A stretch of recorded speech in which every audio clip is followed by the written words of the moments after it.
Hey everyone, how you doing? Hope excuse me. Hope you guys can hear me okay out there. Welcome to Midnight Maniacs, episode 3. Haven't done as many of these as I've wanted to do, but anyway, here we are. Well, at least I am. Anyway, I'm here. Hopefully, you guys are out there. Hopefully, you guys will join me here in a moment. But whether you're with me or not, the show will continue on. But anyway, I'm Troy Harper from Harper Cigar Lounge, and welcome. If any of you are out there and you think you can handle staying up a little bit, come hang out with me. And got some cool stuff tonight to talk about. So, anyway, if you're out there, jump on, let me know how you're doing, and tell me where you're at. Let me know how things are going with you. And I hope you all are doing good out there. I really do. I hope you're doing great. So, anyway, we're going to discuss. I got some different things to discuss tonight, and you guys are welcome to jump on if you can. But anyway, episode 3 of Midnight Maniacs, flying the. Let's see here if I can get out of the way a little bit. Flying my new flag. They're Midnight Maniacs. Anyway, a lot's been going on with me lately. I've got a change of work. I'm not a grocery store manager anymore. I am now in the waste business. And I need to give you not just my crotch shot, but change my lighting here a little bit.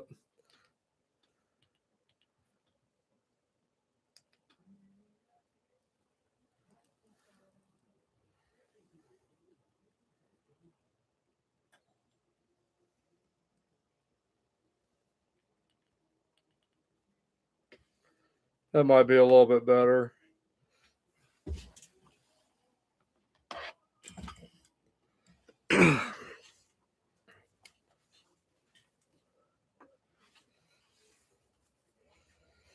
Anyway, I think I got my lighting a little bit better. I'm not liking the way I look without my beard. I'm in the process of losing weight, so hopefully this will go away here that I see. Hopefully they'll go away here pretty soon. So anyway, well, I'm glad to be here tonight with you guys, and I hope you're doing well. Yeah, I've got a lot of things to discuss tonight, and I got my stuff set up. I think finally the way I want it. I think everything's set the way I need it now. Now all I need is for you guys to come on and hang out a little bit, and hopefully my crotch shot didn't traumatize you guys too much out there. But anyway, welcome to live YouTube. That's what you get when you go live. You get everything. You get all the crotch shots. You get all the flaws. You can't stop it. So it's here. It's here to stay. It's on. It's been recorded, so it's here to stay. So anyway, guys, yeah. So first of all, I've got this great cigar I'm going to smoke tonight. This is a Perdomo sun-grown, barrel-aged, sun-grown 6x60 Gordo. And man, this is a party tonight, so come join it. Come join it. I've even got a little rum with me to celebrate tonight. But here's the cigar I'm smoking again right there. Gorgeous, gorgeous cigar. I'm smoking this tonight because this was the very first cigar that I smoked on my very first podcast. And that was in January 18th or January 19th of 2023. That was my first cigar on my first show that I smoked. And so I'm going to celebrate tonight, still being here with you guys. And I'm going back to the cigar that I very first smoked on Harper Cigar Lounge. So get this clipped, get it toasted up. I'll explain a little more about this cigar. Hopefully, you guys will have a good time tonight. Hopefully, you guys can hang with me for a little bit. Definitely plan to keep this going past midnight. So I hope you guys can come hang out a little bit.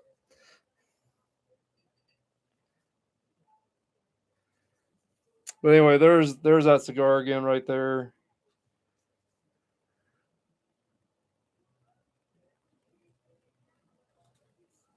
Feels better in this hand.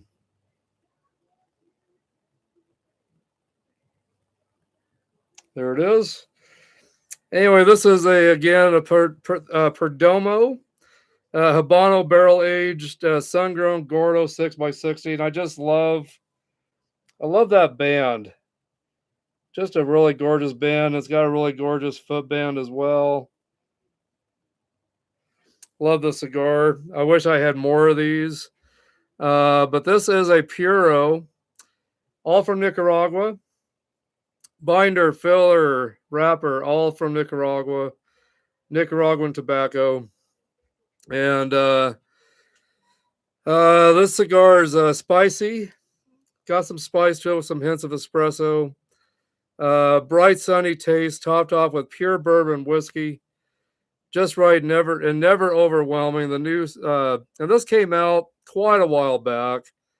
Um, and yeah, it's just a terrific cigar. Every one I've had's got great construction, great draw. Which I think I need to clip this just a little bit better, actually. Uh, yeah, just great draw, great everything. There we go. It's a little better.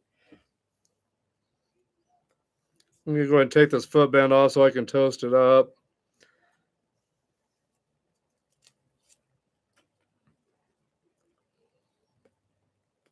But anyway, cheers to you guys. I got some really good rum tonight with me. This is Captain Morgan private label rum.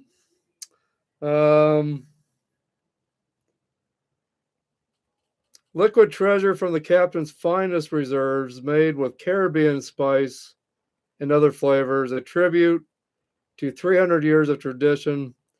The super premium spirit is made with rum aged in traditionally handcrafted barrels to bring out a smooth velvet texture and rich golden color, and it really is beautiful rum, definitely. And get a little bit of toasted caramel, definitely a little bit of some spice, and it's just a great rum. I just got another bottle of it. It's been a while since I've had it, but there it is right there. Just a beautiful color. It's got a terrific aroma to it.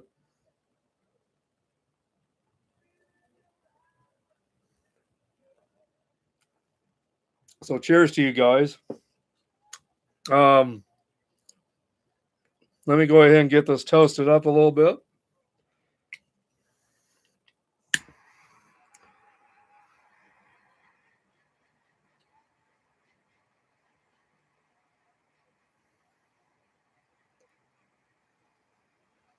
On my TV, I've got Headbangers Ball from 1986, which is what we'll get into more tonight. From 1986, over in England, it's the English MTV. You know, growing up watching Headbangers Ball, I never knew that there was a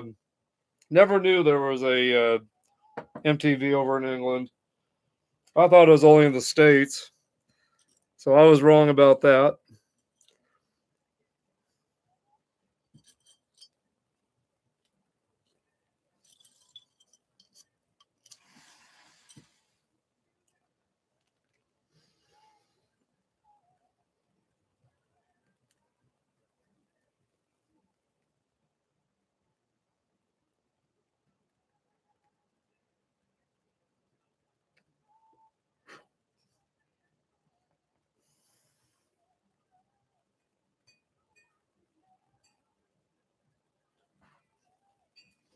Didn't want to burn out.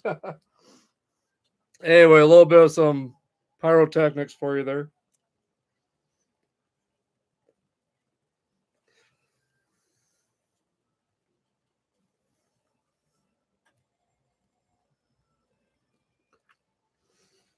Starting off very nice.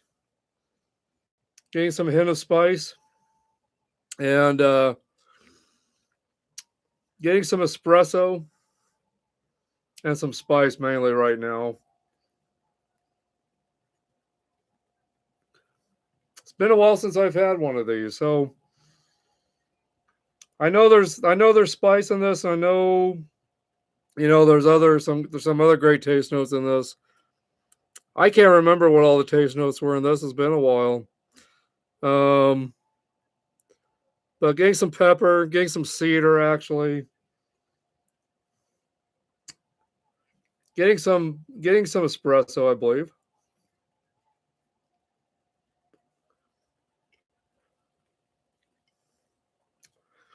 But anyway, really good. Definitely getting some whiskey with that too, actually. These were aged in bourbon barrels, so definitely getting some whiskey or some bourbon kind of taste notes. Yeah, this English version of MTV is really, really good. Really good.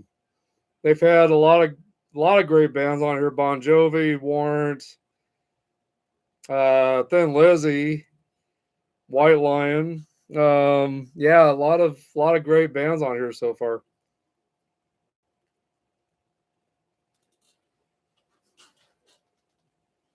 Anyway, do you guys recognize that band right here?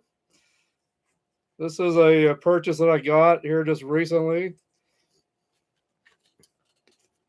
I got this for $1. No, $3. I got this for $3 at Early November in Cheyenne, Wyoming. In perfect condition. Yes, I love Air Supply. I'll admit to it. I love Air Supply, but that's not who we're going to talk about tonight. We're going to be talking about a lot of different bands tonight. But first, let me get back into, again, the cigar I'm smoking. This again is a Perdomo, and it's the Habano barrel aged sun grown Gordo 6x60. A single will run you around $13.25. A box of 24 will run you around $248.95. You always save money when you buy boxes of cigars. So if you guys can afford boxes, that's the best way to go.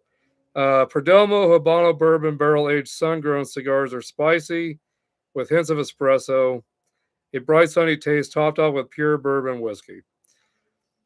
Just right, never overwhelming. And let's see here. This cigar line from Nick Perdomo is warm and bright like the sun. Perdomo Habano bourbon barrel-aged cigars encompass two of America's refined loves, bourbon whiskey and cigars. There's so much love about these cigars. Perdomo Habano bourbon barrel-aged sun-grown cigars feature a wrapper that have been aged twice, initially for 6 years before the next step in the aging process. An additional 10 months in bourbon whiskey barrels. The blend is finished off with a mix of long fillers from Jalapa, Condega, and Esteli, Nicaragua. The beautiful result is no surprise, a full body taste with flavors of spice, earth, toasted walnuts, hints of maple, and that delicious backdrop from bourbon whiskey, all dropped up in the warm flavor of sun-grown warmth. Pour yourself a cigar and relax a while. So anyway, but yeah, there's a lot of great taste notes to this cigar. I'm on a website. I won't mention them because I don't want YouTube to take this video off, thinking that I'm trying to direct you guys to a website to buy anything. But this is a good website. I wish I could let you guys know what it is, but I won't. But I'm glad they're bringing up some of the taste notes. Yeah, it is definitely. I would say more medium to full body strength. But But yeah, spice, earth, toasted walnuts, hints of maple, and bourbon. Yeah, getting a little bit of some natural sweetness.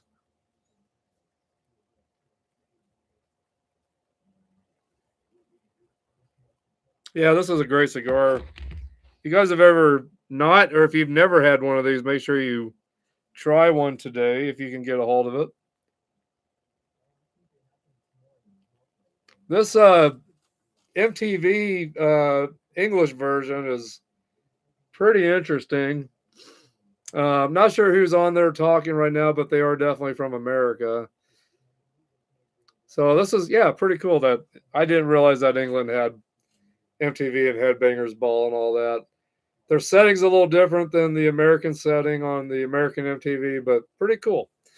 So anyway, guys, yeah, so let me get back to what's going on with me. I really wanted to do this show tonight to help catch up with you guys, and kind of give you some updates with me and let you know what's going on with me.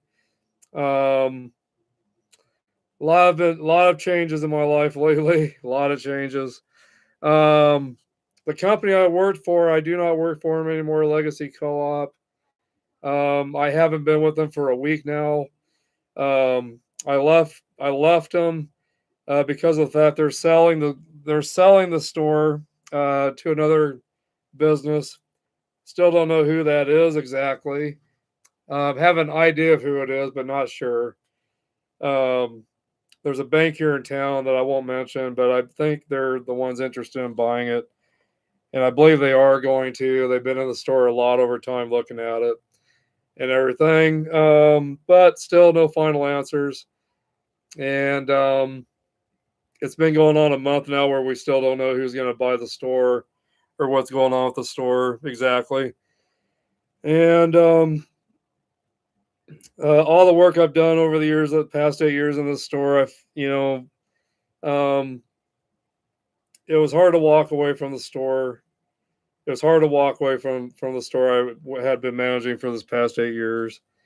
But I felt it was time to walk away because there was still no question. I still didn't know what was going to happen with my position as the manager. The company is going in a lot of different directions now that I was working for, and I felt it was time to get out and do something different.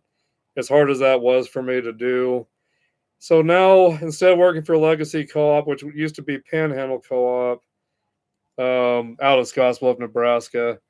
Yeah, my store was here in Kimball, Nebraska. It's still here in town, but my assistant manager that I've had is now the one running it. And I think she's doing a good job from what I'm seeing. Um, but I just felt it was time to get out and do something different. My son's been working for a company called uh, Clean Harbors outside of Kimball here, just a few miles out of Kimball. It's a waste plant. They destroy a lot of waste. And so I am now with them. I've been with them for a week. I've been in classes, taking lots of tests every day. And I haven't done tests I haven't done a test in probably 25, 30 years. I think the last time I ever did a test when I was with the children's home that I left in 2011. That was the last time I've done any tests. And so I'm in this classroom with a lot of younger guys, and they're just like zooming through all these tests. But you got to sit behind a computer and you got to listen to someone talk about different subjects, a lot of science based subjects. Um, and there's a lot of younger kids, a lot of younger guys, I should say, that's in this room with me. And they're just like going through these courses fast and getting the answers down quickly. And I'm struggling a little bit with some of the answers because it's all science based. And a lot of the stuff is science based that I'm learning. And I'm getting it, but I'm not moving. I'm not going as fast as these younger guys, I'll admit. When it comes to tests and doing, classes, and it's been like I said, between around, probably, I'm going to say probably around 26, 27 years. 30 might be pushing it. Um, So it's been a while since I've done any kind of test, especially when it comes to kind of like science-based classes. I wasn't the greatest in science in school, I'll admit. I wasn't the greatest.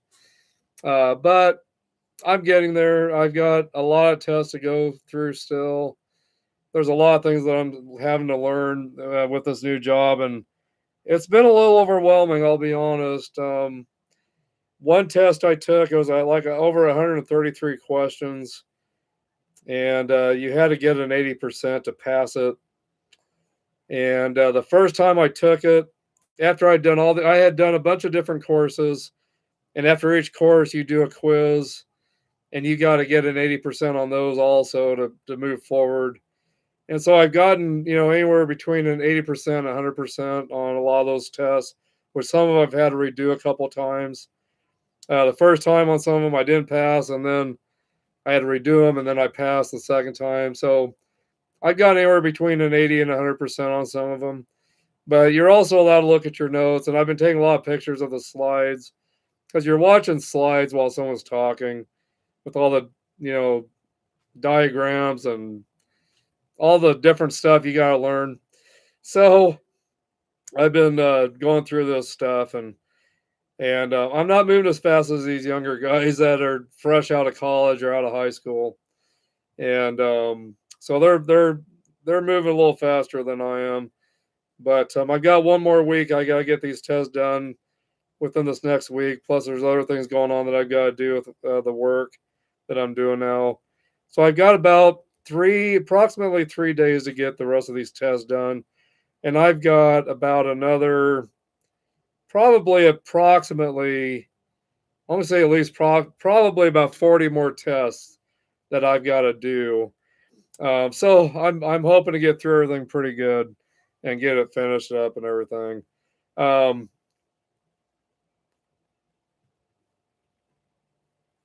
And of course, I don't have an office anymore. My office is now a locker that I keep my street clothes in, keep my work clothes in. I got two lockers, one for my work clothes, one for my street clothes.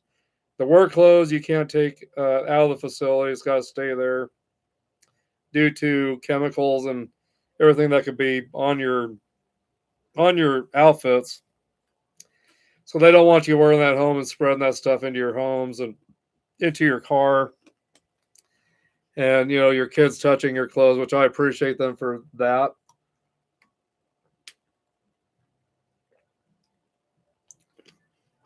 So I think that's great. They're very safe. They're a company really based on safety, and they want you to be safe outside of work as much as you are at work. So I think it's really great that that they take safety seriously. So you can't wear your work clothes home. You got to change in and change out. You can't go past security with your work clothes. You got to have everything taken off before you can leave the facility.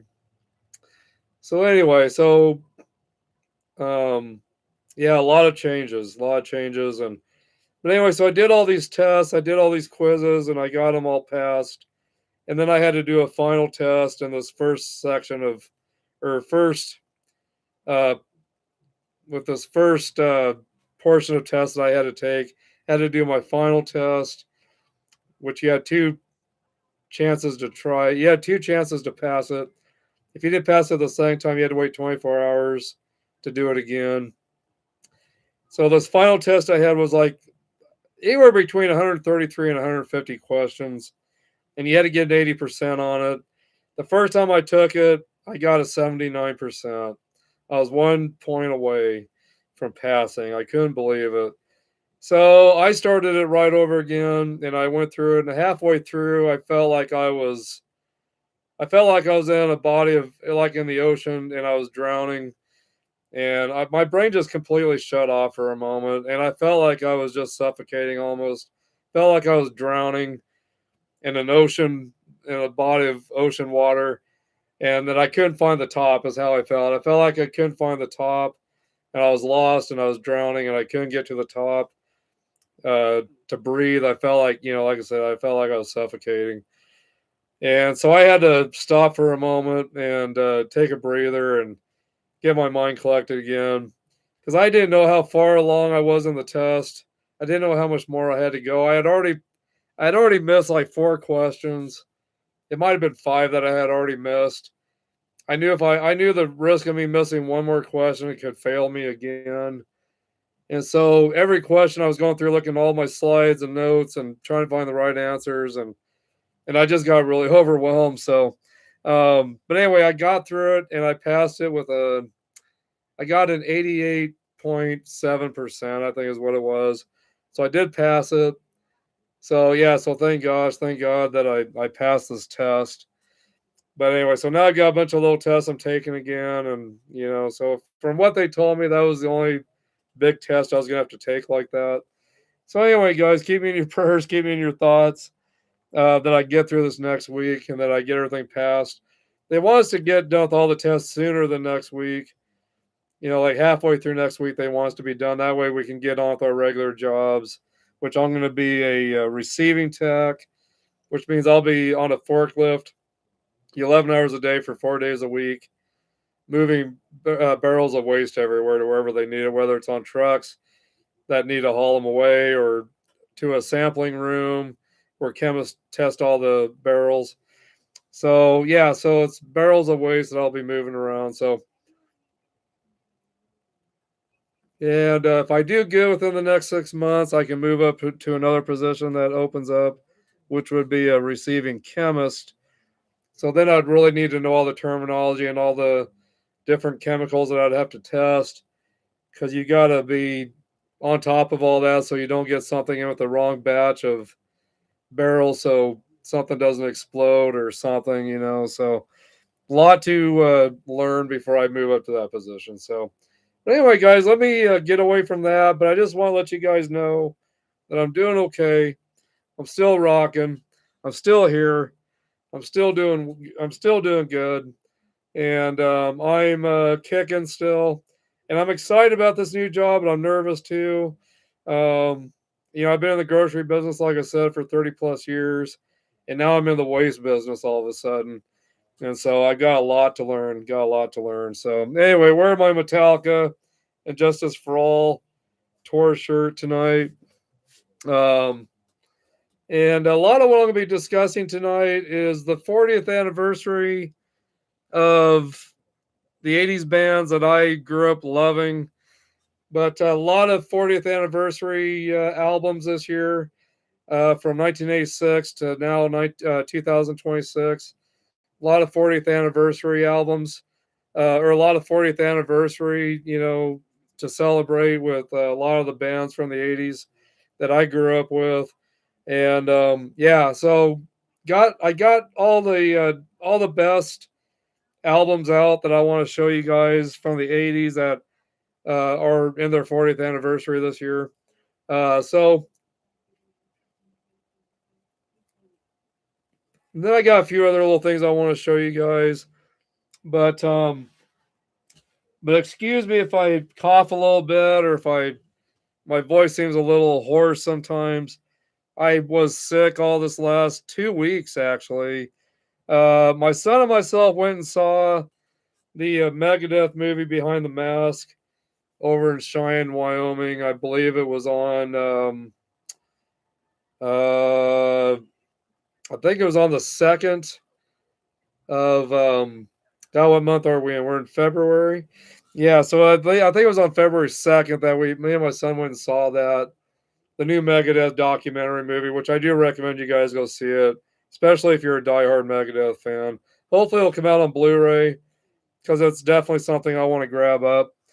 Um, but anyway, my son and myself went and saw it, and we both got sick, and we both have been struggling, and we don't know what we caught at the theater. We went and ate out first, but we didn't get our sickness was not food poisoning. It was like flu type symptoms. And I swear I've never had COVID, but maybe I finally got it. I don't know, but I've been sick for about 2 weeks, but I'm getting over it now. I've still got a little bit of a cough, still coughing up some crap once in a while, but I'm feeling really good. I mean, I'm feeling really good. I never did miss work or anything like that over how I felt the past 2 weeks. Overall, I felt pretty good. in the beginning, I was a little achy and a little tired, feeling or run down, but um, just had a lot of like stuff in my head, a lot of nasal stuff and cough and just a lot of nasal stuff. Um, so I'm glad I'm past all that now. I'm glad I'm getting over it finally. But I actually started smoking cigars again a couple days ago. Um, and I hadn't had a cigar in 2 weeks approximately. So got some Saxon on Headbangers Ball right now. So a British metal band that I really love.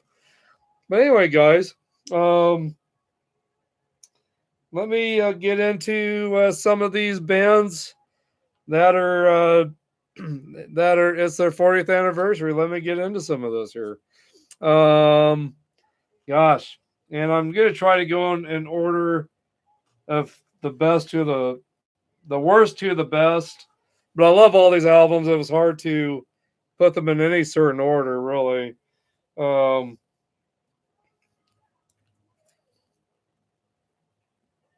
and even though I got some of these bands, lower in my lineup compared to some of the ones in the higher parts of my lineup, doesn't mean it's a band that I like any less. That's what was hard about this, because these are all bands that I love. So it was hard to rank the bands from the worst to the best of these 40th anniversary albums here. So anyway, so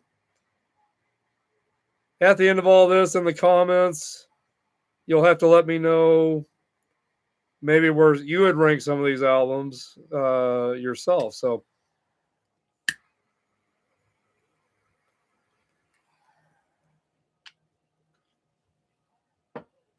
but anyway, before I continue, I've had to do one relight, but it's doing good. Um, Draw's great, construction's great so far. Definitely getting some of those bourbon tastes, getting some nuttiness to the cigar. It's creamy, also, but getting a little bit of that spice still. Getting that bourbon, of course. Getting some sweetness, so it could be that maple note that was discussed in the notes. Um, Before this is over, I will kind of let you guys know some latest heavy metal news. I got to get another Harper Cigar Lounge podcast done so I can catch up with that. I got some things I want to do with that. The last Harper Cigar Lounge podcast I did was at the beginning of December, and I, because of being sick and because of all the changes with my work, I wasn't able to get my second show in December. So I've got some catching up to do, definitely. So, but the first album I want to show you guys that came out in 1986 is Iron Maiden, Somewhere in Time. This is a remaster. Great album. It's a really good album. Would it be considered one of their best? Pretty close. Um, Before this album came out, it was Power Slave, and of course the Live After Death main album, which you can't beat that live album. Besides the Kiss Alive that came out in 1975, um, this is a really good album. There's some great tunes on it.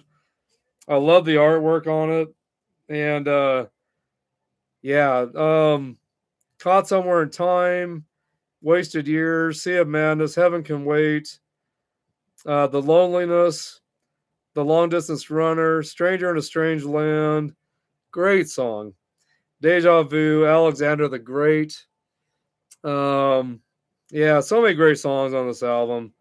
From 1986, that's my first. Well, that's on the top, bottom of my list of best albums from 1986. And I didn't count how many albums I've got here. Let me see. One. I didn't count these albums. I need to count them really quick, so I can let you guys know how many I'm discussing here. 1, 2, 3, 4, 5, 6, 7, 8, 9, 10, 11, 12, 13, 14. So I got 14 albums here. So I'm going to say at number 14, I Remain Somewhere in Time. Great album though. It was hard to put this where I put it. Because I could have easily had it at number 13. And actually, you know what, guys? Yeah, I'm going to change this. I also have David Lee Roth from 1986. This was his first solo album. I had this higher up in the list, but I'm going to do this one next.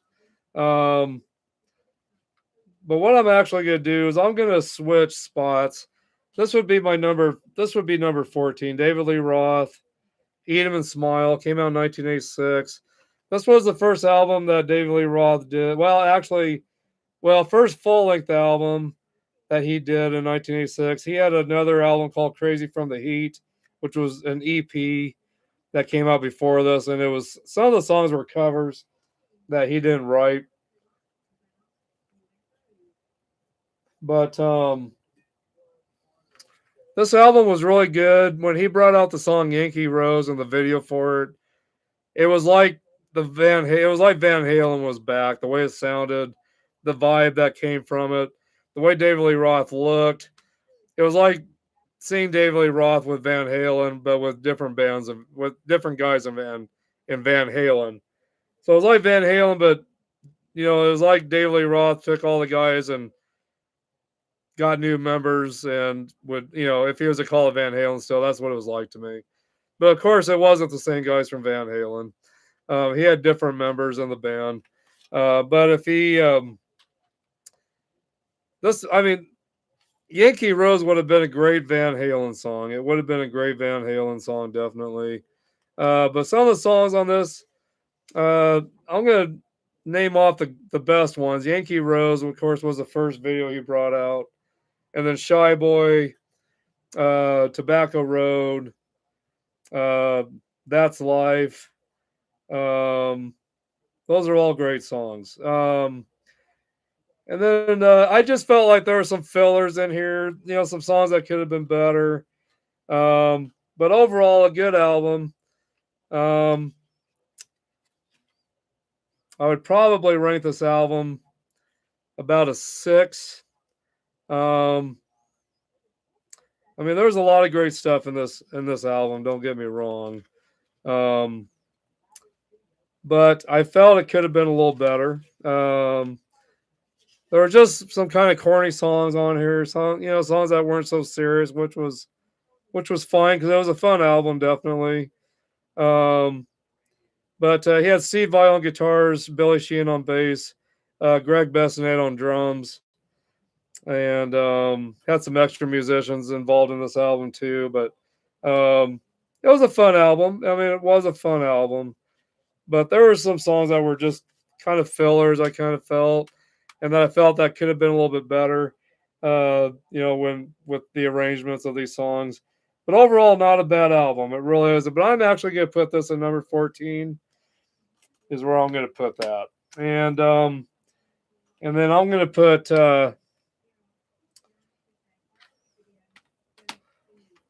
put this album next at number 13, and this is Judas Priest, Turbo Lover. And I'm putting this at number 13 just because of the fact that they really went commercial on this album. Really commercial. And but it's a good album, fun album.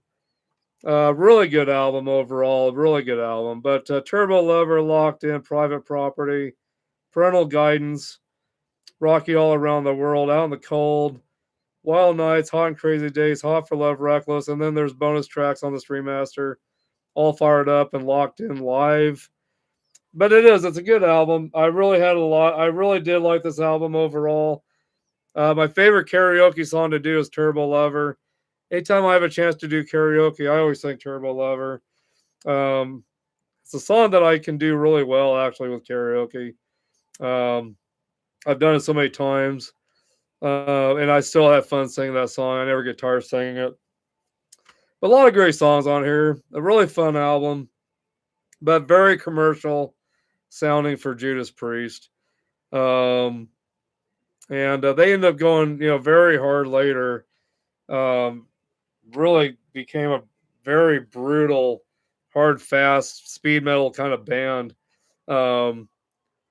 Couple albums later, Painkiller, definitely the one that I was thinking of. And then, of course, then Rob Halford left, and Tim Ripper Owens came in and took his place. And the two studio albums that was with Judas Priest with Tim Ripper Owens was terrific, and they were just brutal albums. Jugulator was the first one, and I'm trying to remember the name of the second one. Demolition, I believe it's called Demolition. And then the live albums they brought out after each studio album were just brutal also. So anyway, yeah. So Ram It Down was the album after this. And it got a little bit harder. But then when they did Painkiller after that, it was just brutal. But anyway, 14, David Lee Roth, Even Smile. At number 13, Judas Priest, Turbo. Yeah, these are great albums. Don't get me wrong. They're good albums. But the albums I'm going to show you get even better. And then I'm going to put Iron Maiden at number 13, somewhere in time at number 13. So anyway, so that's what I'm doing there. And let's see here. Trying to decide who I want to go with next. So let's see, 14, 13, 12. So actually, I'm sorry, Iron Maiden would be at 12. 14, 13, 12. I've got Van Halen next. Sammy Hagar just joined this band. And this is a really good album. Of course, Van Halen's sound went completely different. Went in a completely different direction than when they had David Lee Roth. But they brought this out right after the Eat 'Em and Smile album came out. So it was like, it was almost like, yeah, okay, David, you brought out this great album. Well, how about this? Here you go, in your face kind of thing. But anyway, Van Halen 5150 with David Lee Roth, or with Sammy Hagar, I'm sorry. Songs on this, Good Enough, Why Can't This Be Love, which was a great ballad, which Van Halen never really did ballads up until this point. Then Get Up was a very fast, hard, fast song. Then Dreams. I'm sorry, Dreams was more of a ballad than Why Can't This Be Love. Why Can't This Be Love is a little bit more of a toned down rock song, but Dreams was the one that was actually their ballad. Summer Nights, Best of Both Worlds, which is a great song. Love Walks In, and then 5150, and then Inside. Yeah, so anyway, great album by Van Halen. Really good album. I really do like all the Sammy Hagar years with Van Halen. I love all the David Lee Roth years with Van Halen. I like them both a lot. What I'd have to give the edge with, David Lee Roth probably with when he was with them. But Sammy Hagar really brought a different element to Van Halen, and they started having all kinds of hits that they never had when they were with David Lee Roth. So, but they really did become more of a pop rock or pop hard rock kind of band after Sammy Hagar joined them. So,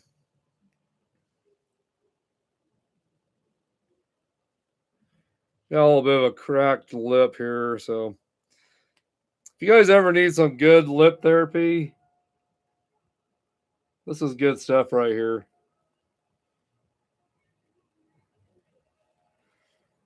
O'Keefe's Lip Repair, brought to you by Harper Cigar Lounge. Best repair you can get for your lips. Anyway, so there's a commercial for you. I'm fired, I'm sure, after that. Okay, so we got David Lee Roth at 14.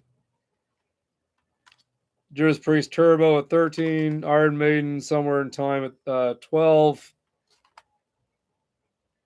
And we've got Van Halen 5150 at 11. Number 11. Next up would be Ozzy Osbourne, The Ultimate Sin. And this was a great album also. Just so many great songs on this. And I wish I had my original still. But starts off with The Ultimate Sin, then Secret Loser, Never Know Why, Thank God for the Bomb, Never, Lightning Strikes, Killer of Giants, Fool Like You, and Shot in the Dark, which is my favorite song still, Shot in the Dark. Besides The Ultimate Sin, Shot in the Dark is my other favorite album or favorite song on here. This was a little more hair band kind of style of music. Ozzy even had his hair teased and wore more flashy looking clothes during this time. So he really went with that whole hairband look for that album. So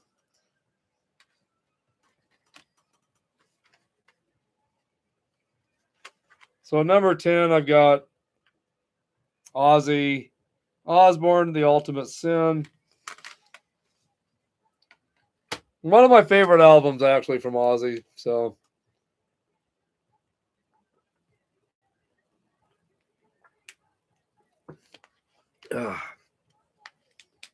throat's a little dry.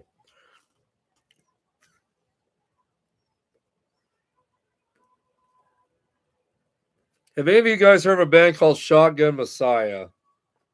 I've heard of them, but I've never really listened to them much. But very, very glammy looking. Almost remind me of Pretty Boy Floyd kind of a look.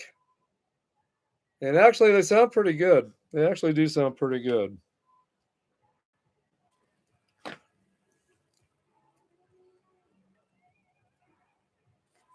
Anyway, I did expect anyone to really be on here. I kind of did this at the last minute. It was kind of late notice, I know. So hopefully you guys will catch this show that couldn't be here tonight.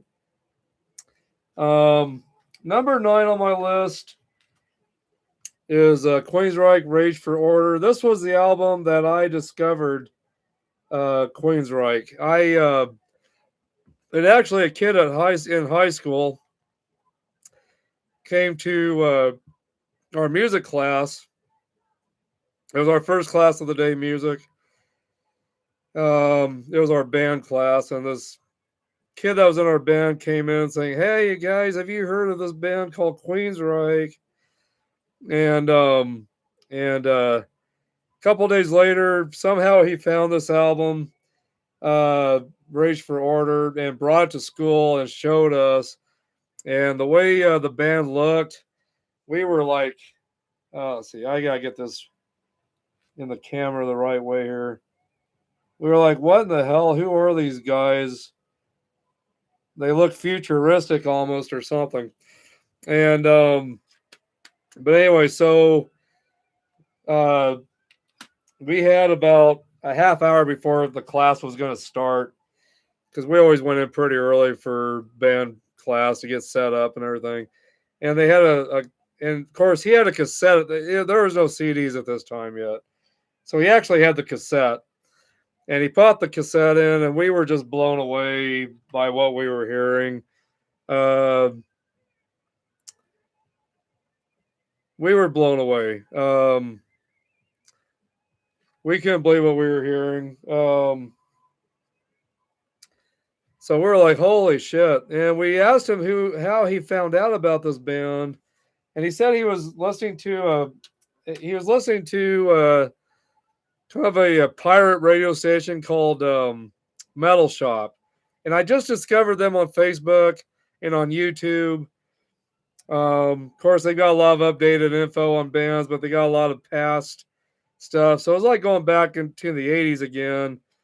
But man, I tell you what, we were just blown away. Here's a better picture of what we kind of saw.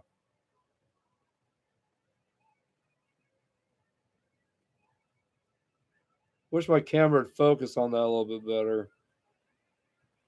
But anyway, you kind of get the idea of how they look.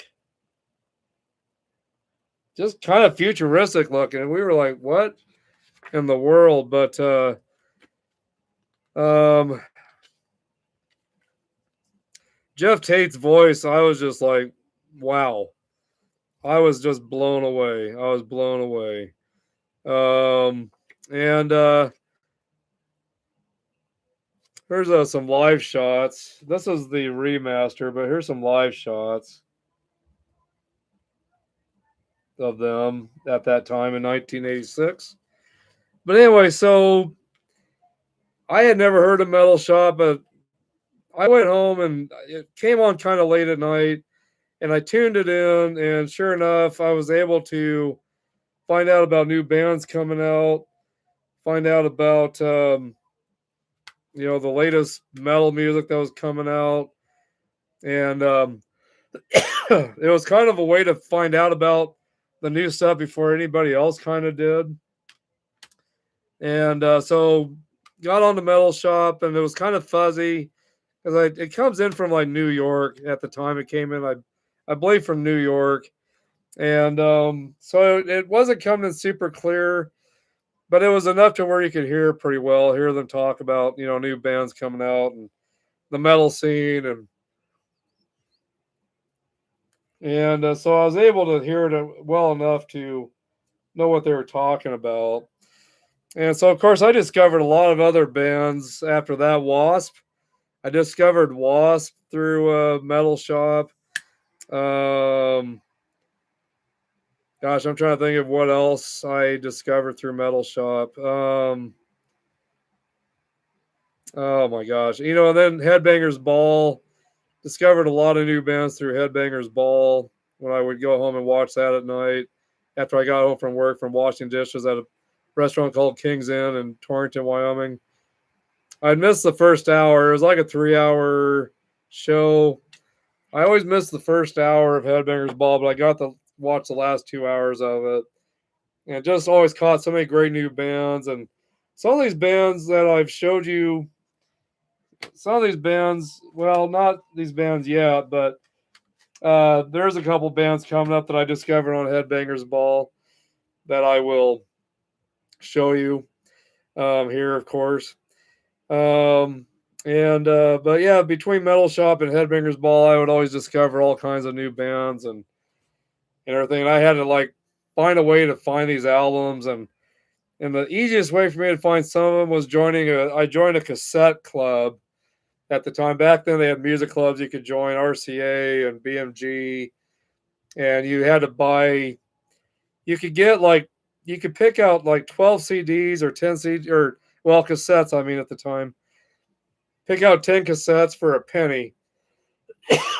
And then you had to buy like one album or one cassette at full price.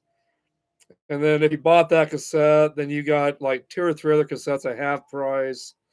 So of course I was working, washing dishes and all that, and I would join these. I'd have my mom pay for these things, and then I would pay her back, for that, because I didn't have a checking account or a credit card or anything like that at the time. But and I can't remember how my mom paid for this stuff, but she would pay it. I would give her the money for it. She would pay it. And so I got a lot of the music I had discovered through that. And then just being like when we went on vacations in Rapid City or something growing up, I would hit the record store in the mall and I would find these bands and buy them with all my money at the time. So, but of course, yeah, and the music just kept getting better throughout the 80s. They're just in 1987, a lot more great bands came out. 1985 had a lot of, between 1980 and 1985, there was a lot of great bands also. But 1986, there was just so much that came out that was just incredible. So anyway, see, at number 9, got Tesla Mechanical Resonance. And wow, what a great album this was. Um, Changes was kind of somewhat of a ballad, but it was kind of heavy at the same time. But this album just kicked ass. It was just a hard rocker, and really no ballads, really too much or anything like that. It was just solid hard rock music, and it kicked my ass. I thought this album, but Tesla Mechanical Resonance, great album. Got to see them twice with Def Leppard. So this album was out for about a year before they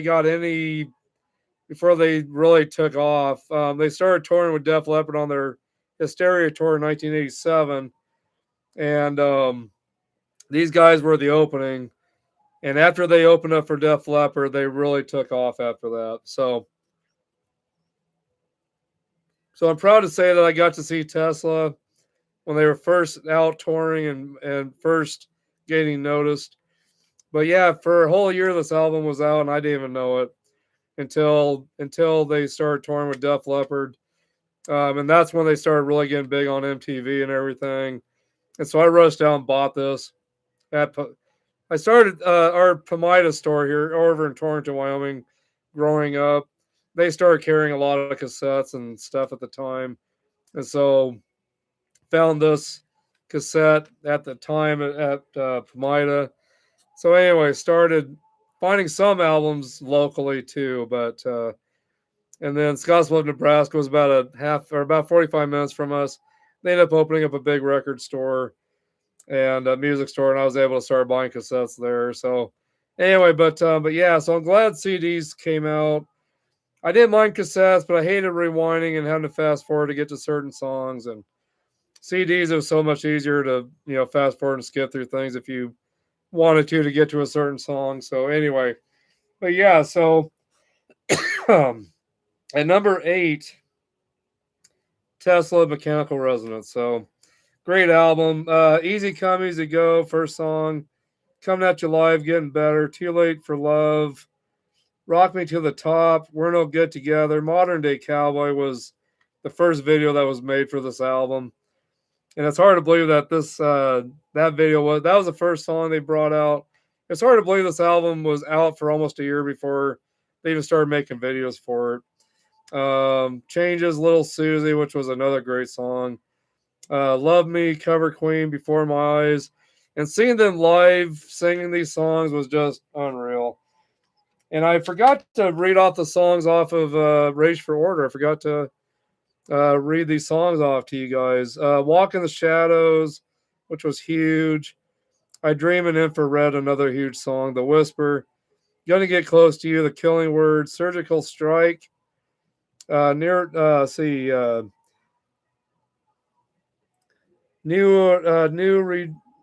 Regal, something like that.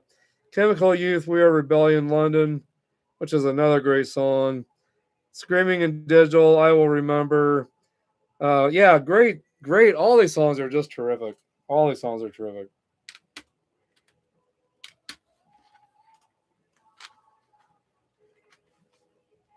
So yeah, so Tesla's at number 8. And then next we got number 7, Bon Jovi, Slippery When Wet. Just a great party album, my God. Party to this album a lot. Listened to it, heard it at the skating rink a lot, along with 7800 Degree Fahrenheit, which I loved. But Let It Rock, You Give Love a Bad Name, Living on a Prayer. I want to say Living on a Prayer was our first number 1 song. It was either that or Wanted Dead or Alive. I think it was Living on a Prayer that went number 1. And then Social Disease, Wanted Dead or Alive, which I believe that was like their next biggest hit. Raise Your Hands, Without Love, I Die for You, which is another big, huge hit, which was a ballad. Never Say Goodbye and Wild in the Streets. But yeah, terrific album. This is a remaster, but here's a few pictures on the inside there. So anyway, really great album.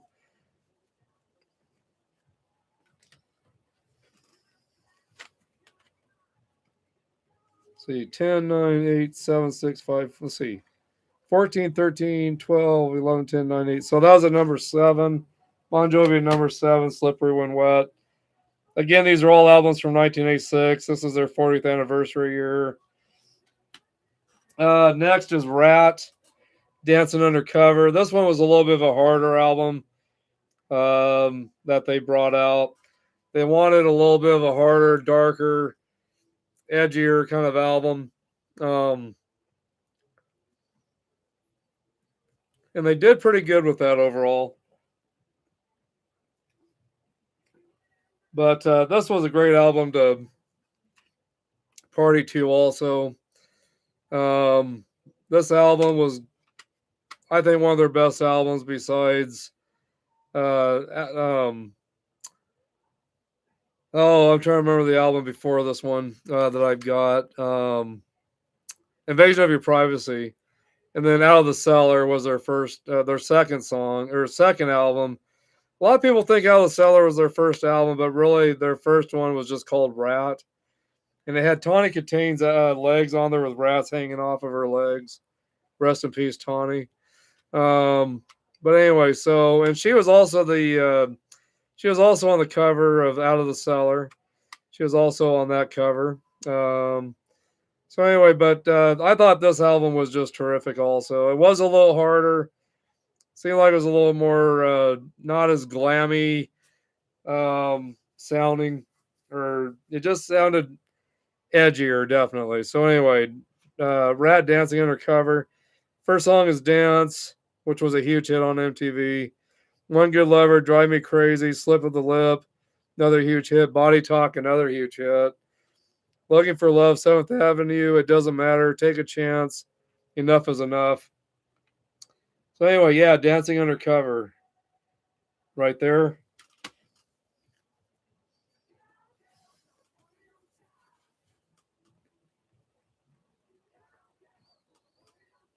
There's some bands on this that I've never heard of. That must have been more popular over in England, I'm guessing. That never really made it to the States, I'm guessing, but some very glammy looking bands on here. Let's see here.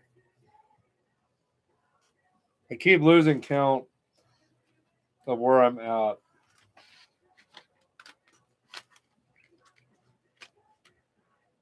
So Rat Undercover is at number 6. And then we got Cinderella, Night Songs. This was the band that I discovered on Headbangers Ball. And they were singing Shake Me. And so there's the back of it right there from 1986. Another great album. Partied to this album a lot.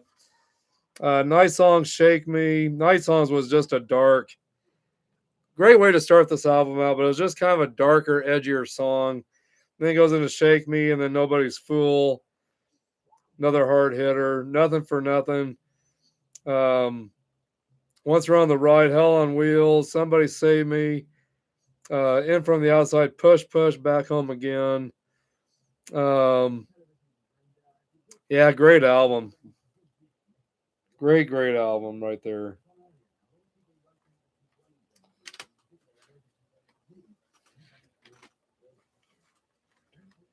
Again, I'm counting these so I keep forgetting. 14, 13, 12, 10, 9, 8, 7, 6, 5. Okay, so Cinderella's at number 5 with Night Songs.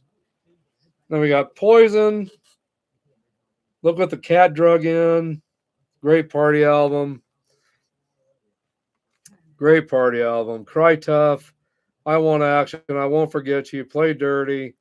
Look What the Cat Dragged In. Talk Dirty to Me. Excuse me. Talk Dirty to Me. Want Some. Need Some. Blame It on You. Number one Bad Boy. Let Me Go to the Show. Yeah. Terrific album.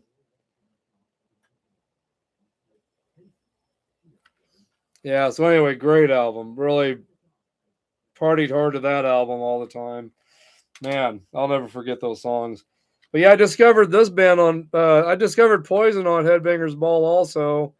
I got home after washing dishes.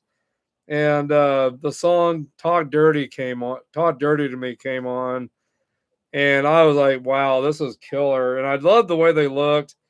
They were really glammy, and it was just great music that I knew it was gonna be great to party to and have a good time with. And so I couldn't wait to get a hold of this album. I've been a huge Poison fan ever since. A little disappointed that their tour is going to be canceled this next year due to Bret Michaels asking for so much money. That's blowing the budgets for this whole tour that they were planning. And I've never gotten to see Poison. I've seen Bret Michaels, but I've never gotten to see Poison. Never gone to see him. So I'm disappointed that I'm now missing another chance to see him. So anyway, oh, let's see here. Trying to think here. So yeah, Poison at number 4 with Look What the Cat Dragged In. Great album. Wow. Terrific.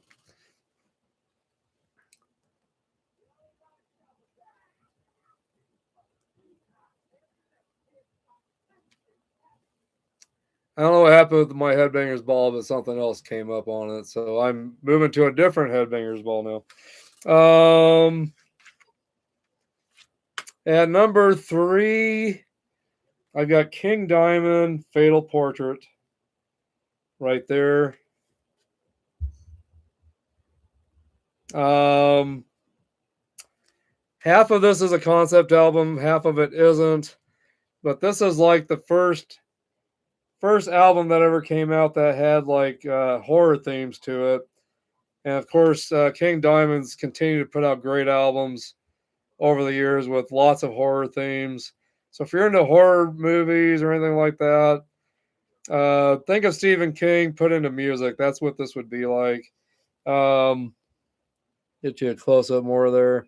King Diamond's on the very top. He's got some really creepy, almost like Gene Simmons kind of like music or makeup. I'm sorry, not music, makeup.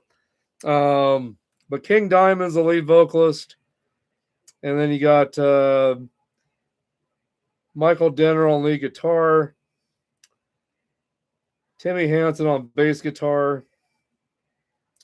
You got Andy LaRocque, which is still one of my favorite guitars, on lead guitar. And then you got Mickey D, which is one of my favorite drummers. That's been with, he's also been with, of course, he went on to be with Motorhead. He's been with the Scorpions also. But yeah, Mickey D, so on drums. But yeah, yeah, just a horror album, horror themed album. The Candle is the first song, then the Jonah, the Portrait, Dressed in White, Sharon, Lurking in the Dark, Halloween, which is a great song, Voices from the Past, Haunted. The Portrait is a great song, and Halloween's another great song off of this album. But again, King Diamond, Fatal Portrait from 1986. There's the back of it right there. Great album. If you're into horror movies, you would love this album. So, and then of course every King Diamond album after that's just terrific. Also, at number 2, Megadeth, right there. Peace sells, but who's buying? From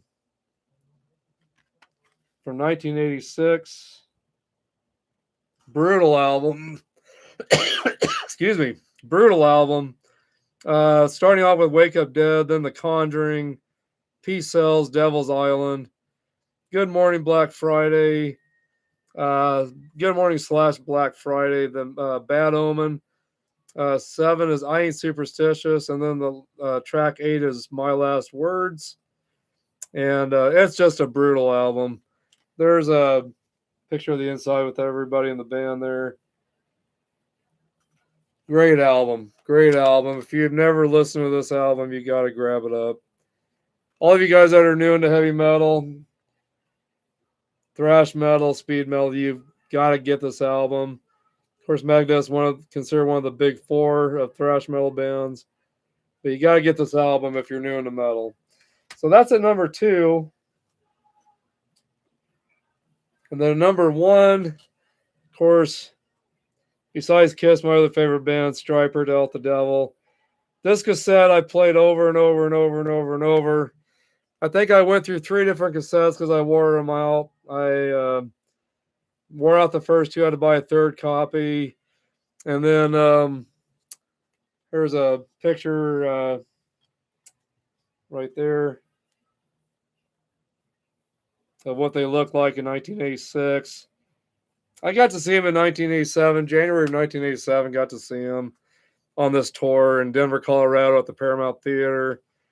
I was just going crazy that night. My first concert, and the stage setting, their clothes, all yellow and black. Robert Sweet's drum kit, which was humongous, all in yellow and black. The backdrops for Stryper, yellow and black. All their outfits, yellow and black. Everything yellow and black. And they sounded better. They sounded just as good as what they sounded like on the album, but better since it was live. They just did a hell of a job singing live and performing all the songs that they performed. Of course, I was a huge Stryper fan from the beginning of them starting out. And getting to see these guys was just unreal. And then got to shake their hands before they walked off stage. And I told myself I was going to work with these guys, and I got to 3 years later. Got to work with them in 1990 on their Against the Law tour. And and I've been friends with these guys over the years as well. And that's not why it's number 1, because I've known them and I've worked with them, and because they're my favorite band besides Kiss. It's just the fact that I had played this over and over and over every day, cranked it and loved it, and just could not get enough of it. This was probably the most played album out of anything I had growing up, even over Kiss. This album was played more than anything. I could not get enough of it. And 2 of their songs were, they had like 3 huge songs on MTV, which they were the first Christian metal band to be on MTV, by the way. But this album starts off A Beast to Help the Devil, and then goes into Help the Devil, which is how they started the show off. A Beast to Help the Devil is like some really eerie kind of music that you would hear almost if you were in hell, I suppose. Just really eerie music. And then it goes into Help the Devil. And then Calling on You, Free, and Honestly, and The Way were the 4 big songs on MTV. But Honestly went to number 1. Calling on You went to number 1 on MTV. And then, of course, they had sing-along song, Holding On, Rockin' the World, All of Me, More Than a Man. Every song is terrific on this, no fillers. And just every song is powerful on this album. And, but yeah, they had 2 number 1 songs on MTV. And I think the other 2 were in like the top 10. But Honestly and Calling on You and Honestly were the 2 number 1 hits on MTV. And they stayed at number 1 for quite a while back in those days. So anyway, yeah, great album. That's my number 1 pick. Still probably my favorite Stryper album to this day. Even though the music they're still putting out is terrific. And they're a bigger and better band they ever have been. But I have to say that Stryper To Help the Devil is still my favorite album from Stryper.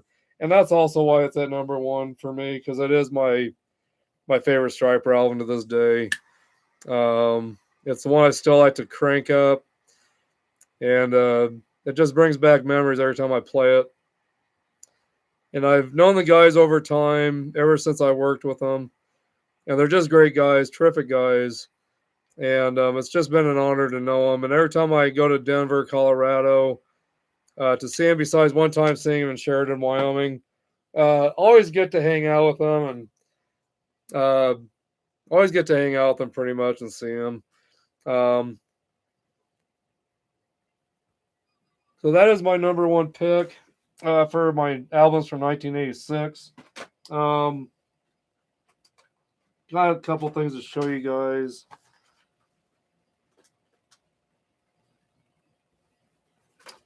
So I went and I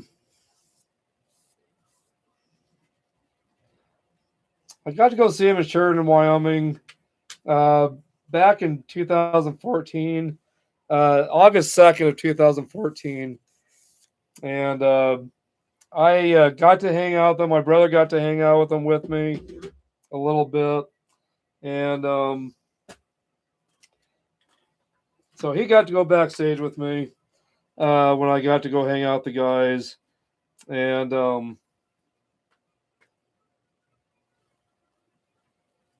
so I got this signed by the guys right here. This is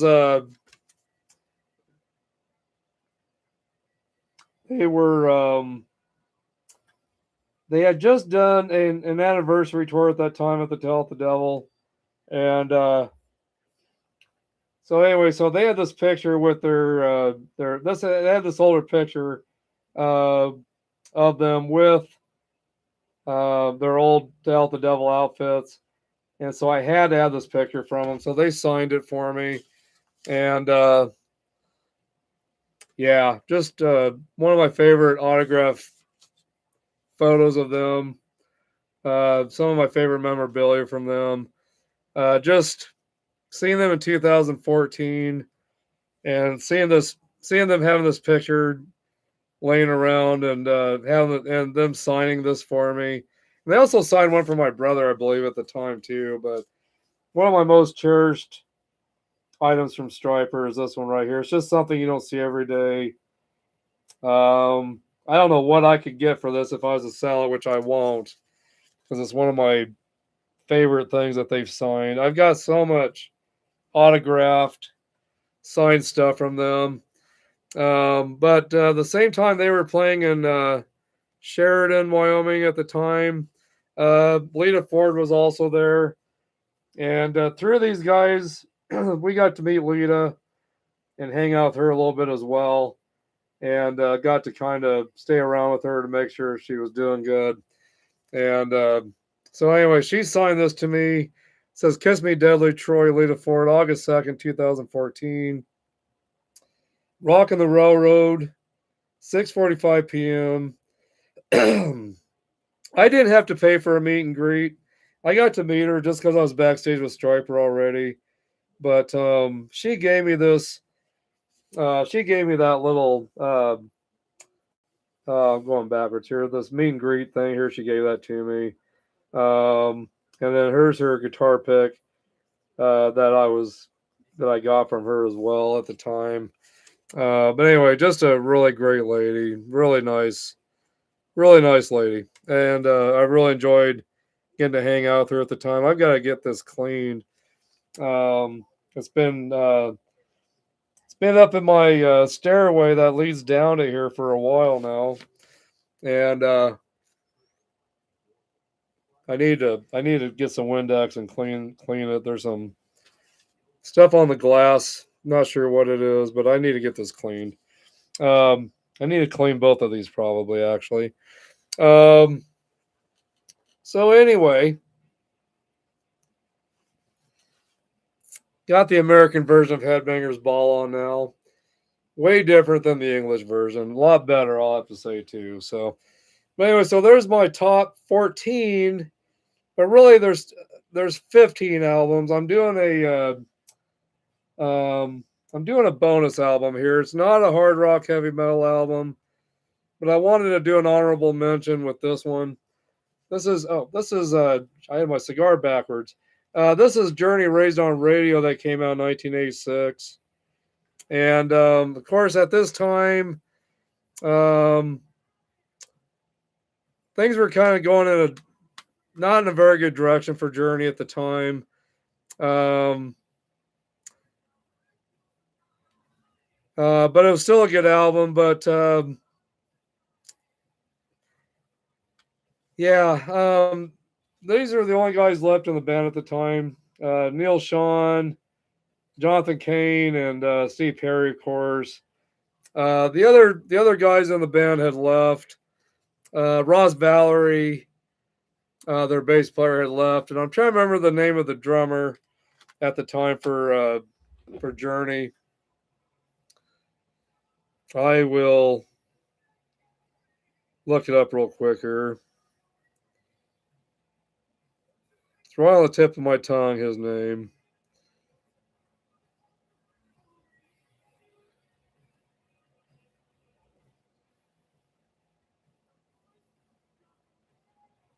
So let's see here.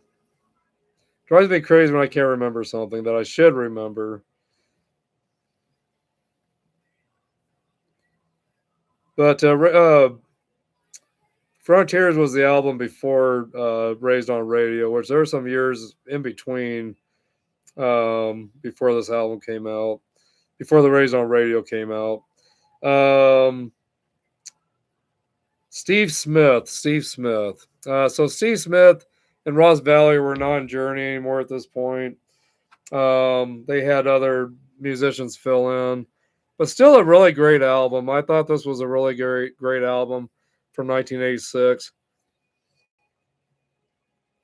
Girl Can't Help It, Positive Touch, Suzanne, Be Good to Yourself was a huge song. Once You Love Somebody, Happy to Give, Raised on Radio, I'll Be All Right with You, It Could Have Been You, The Eyes of a Woman, Why Can't This Night Go On Forever. And Journey's one of my favorite bands from the 80s. I think I've got pretty much everything from Journey except for the first 3 albums before Steve Perry joined. That was just more jazz fusion kind of band. Just a lot of jazzy kind of stuff. So my honorable mention is Journey Raised on Radio. And I wanted to show you this too. Of course, it was a VHS at the time, but here's the Van Halen Live Without a Net that came out in 1986. That came off of the 5150 tour. And I rented this at House of Videos, was the name of the video store, every Friday and Saturday. I think it was every Saturday, I believe. I would rent this and watch it all weekend, and then take it back on Sunday night. But great concert if you've never seen this. Great concert. There's the songs right there. Really great show. Really great show. And it was recorded in New Haven, Connecticut, I believe, at the time.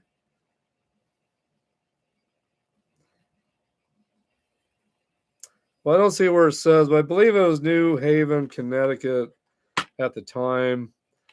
And but great show, guys. If you've never seen this concert and you love Sammy Hagar or Van Halen, you got to check that out. And then I found this just not too long ago from 1986. Soundtrack is from Fastway, but the Trick or Treat movie, it's kind of a horror metal movie. Ozzy Osbourne stars in it as well as Gene Simmons. So anyway, Trick or Treat. If you've never seen this movie, you got to check that out. So anyway, great stuff from 1986 right there. All that from 1986. So anyway, how you guys doing out there? Hope you're doing great. I'm glad to see some guys are up on here now. My mom, hey mom. Great show, thank you. Great CDs, thank you. And Ed from Japan, thank you for the hearts, and I'm glad you could jump on. I was so used to no one being on here originally, I started forgetting to look at my screen. So, but yeah, I've got the Blood Rose cap on, Ed from Boston Scally. Valentine's Day is coming up here pretty soon, so yeah, I've got the Blood Rose cap on. There it is right there. All right, some Queensrÿche came up on Headbangers Ball here. Boy, I feel like I'm back in time watching Headbangers Ball again.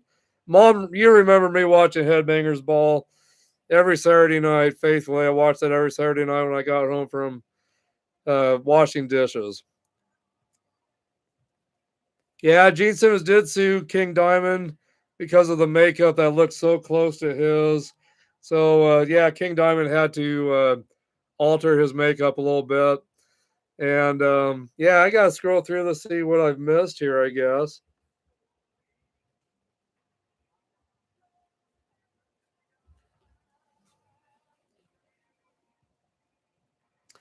Yeah, I take really good care of all my albums. I've got them stored in an area where the sun don't hit them or light hits them. And yeah, I take them all. I take all really good care of all my albums. I've had them all forever. Um, Ed, you probably missed this. This was a recent find. I love Air Supply. I know I'm a metalhead, but I do go off the beaten path at times. But I found this album from Air Supply, Lost in Love, from 1980. I was 10 years old at the time this came out. But anyway, so I found this recently at a record shop in Cheyenne, Wyoming called Ernie November. So I got that. And then I wanted to show you guys this is the original album cover for To Help the Devil. This was the first cover that came out for To Help the Devil, my number one pick from 1986 tonight. This was the original album, and this is an import. I got this. I think this came from Mexico, if I remember at the time. I believe it came from Mexico, and I ordered it, but in great shape. Um, I've even got the original paper sleeve on the album there and everything. I'm glad you guys have joined me. It means a lot. But yeah, I've had this album for quite a while now, and I've had it stored away. But you can't. This was the you can't find this really hardly anymore. Um,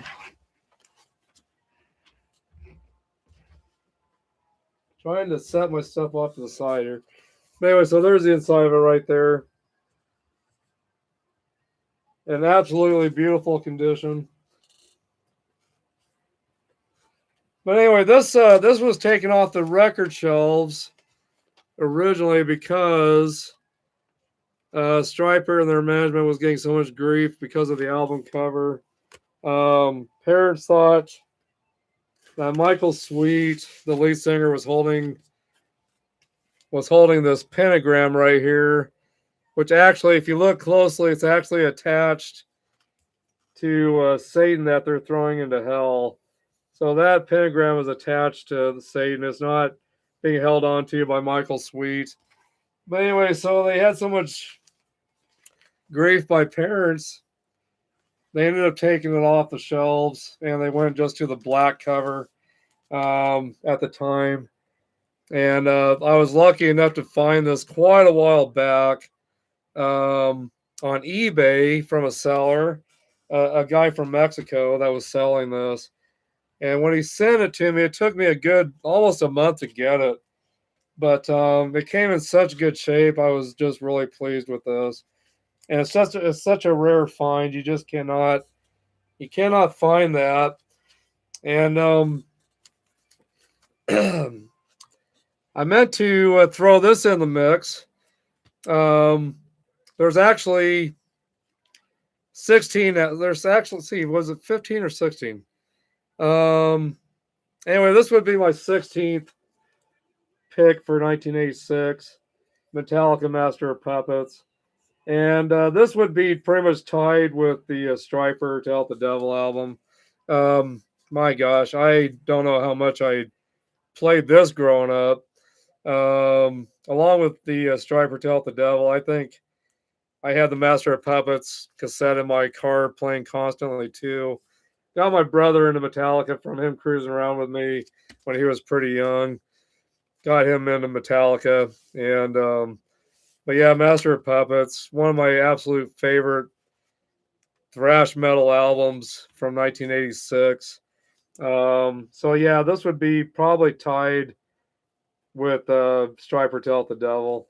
Of course, two different genres, or two. Yeah, I mean, you got thrash metal and you got Christian glam metal, pretty much. But Striper had some hard stuff. They really did. On the Tell the Devil album, they had some good hard hitters on that album too. But if I wasn't playing Striper or my Kiss albums, I was playing Metallica, Master of Puppets. So this would be tied to number one, actually, with To Hell with the Devil, pretty much. But anyway, Battery, Puppets, Master of Puppets, The Thing That Should Not Be, Welcome Home Sanitarium, Disposable Heroes, Leper Messiah, Orion, Damage Incorporated. Um, Damage Incorporated. I think I'd probably listen to that song along with Battery and Master of Puppets. Those are probably the three songs that I played constantly over and over. And excuse me. But rest in peace, Cliff Burton. Of course, Cliff Burton died in a really bad bus crash when they were touring.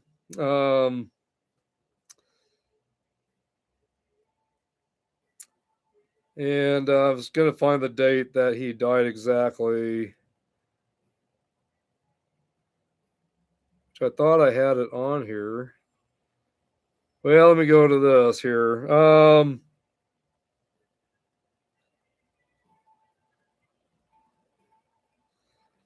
I want to look up the exact date that Cliff Burton passed away. He died during the Master of Puppets tour.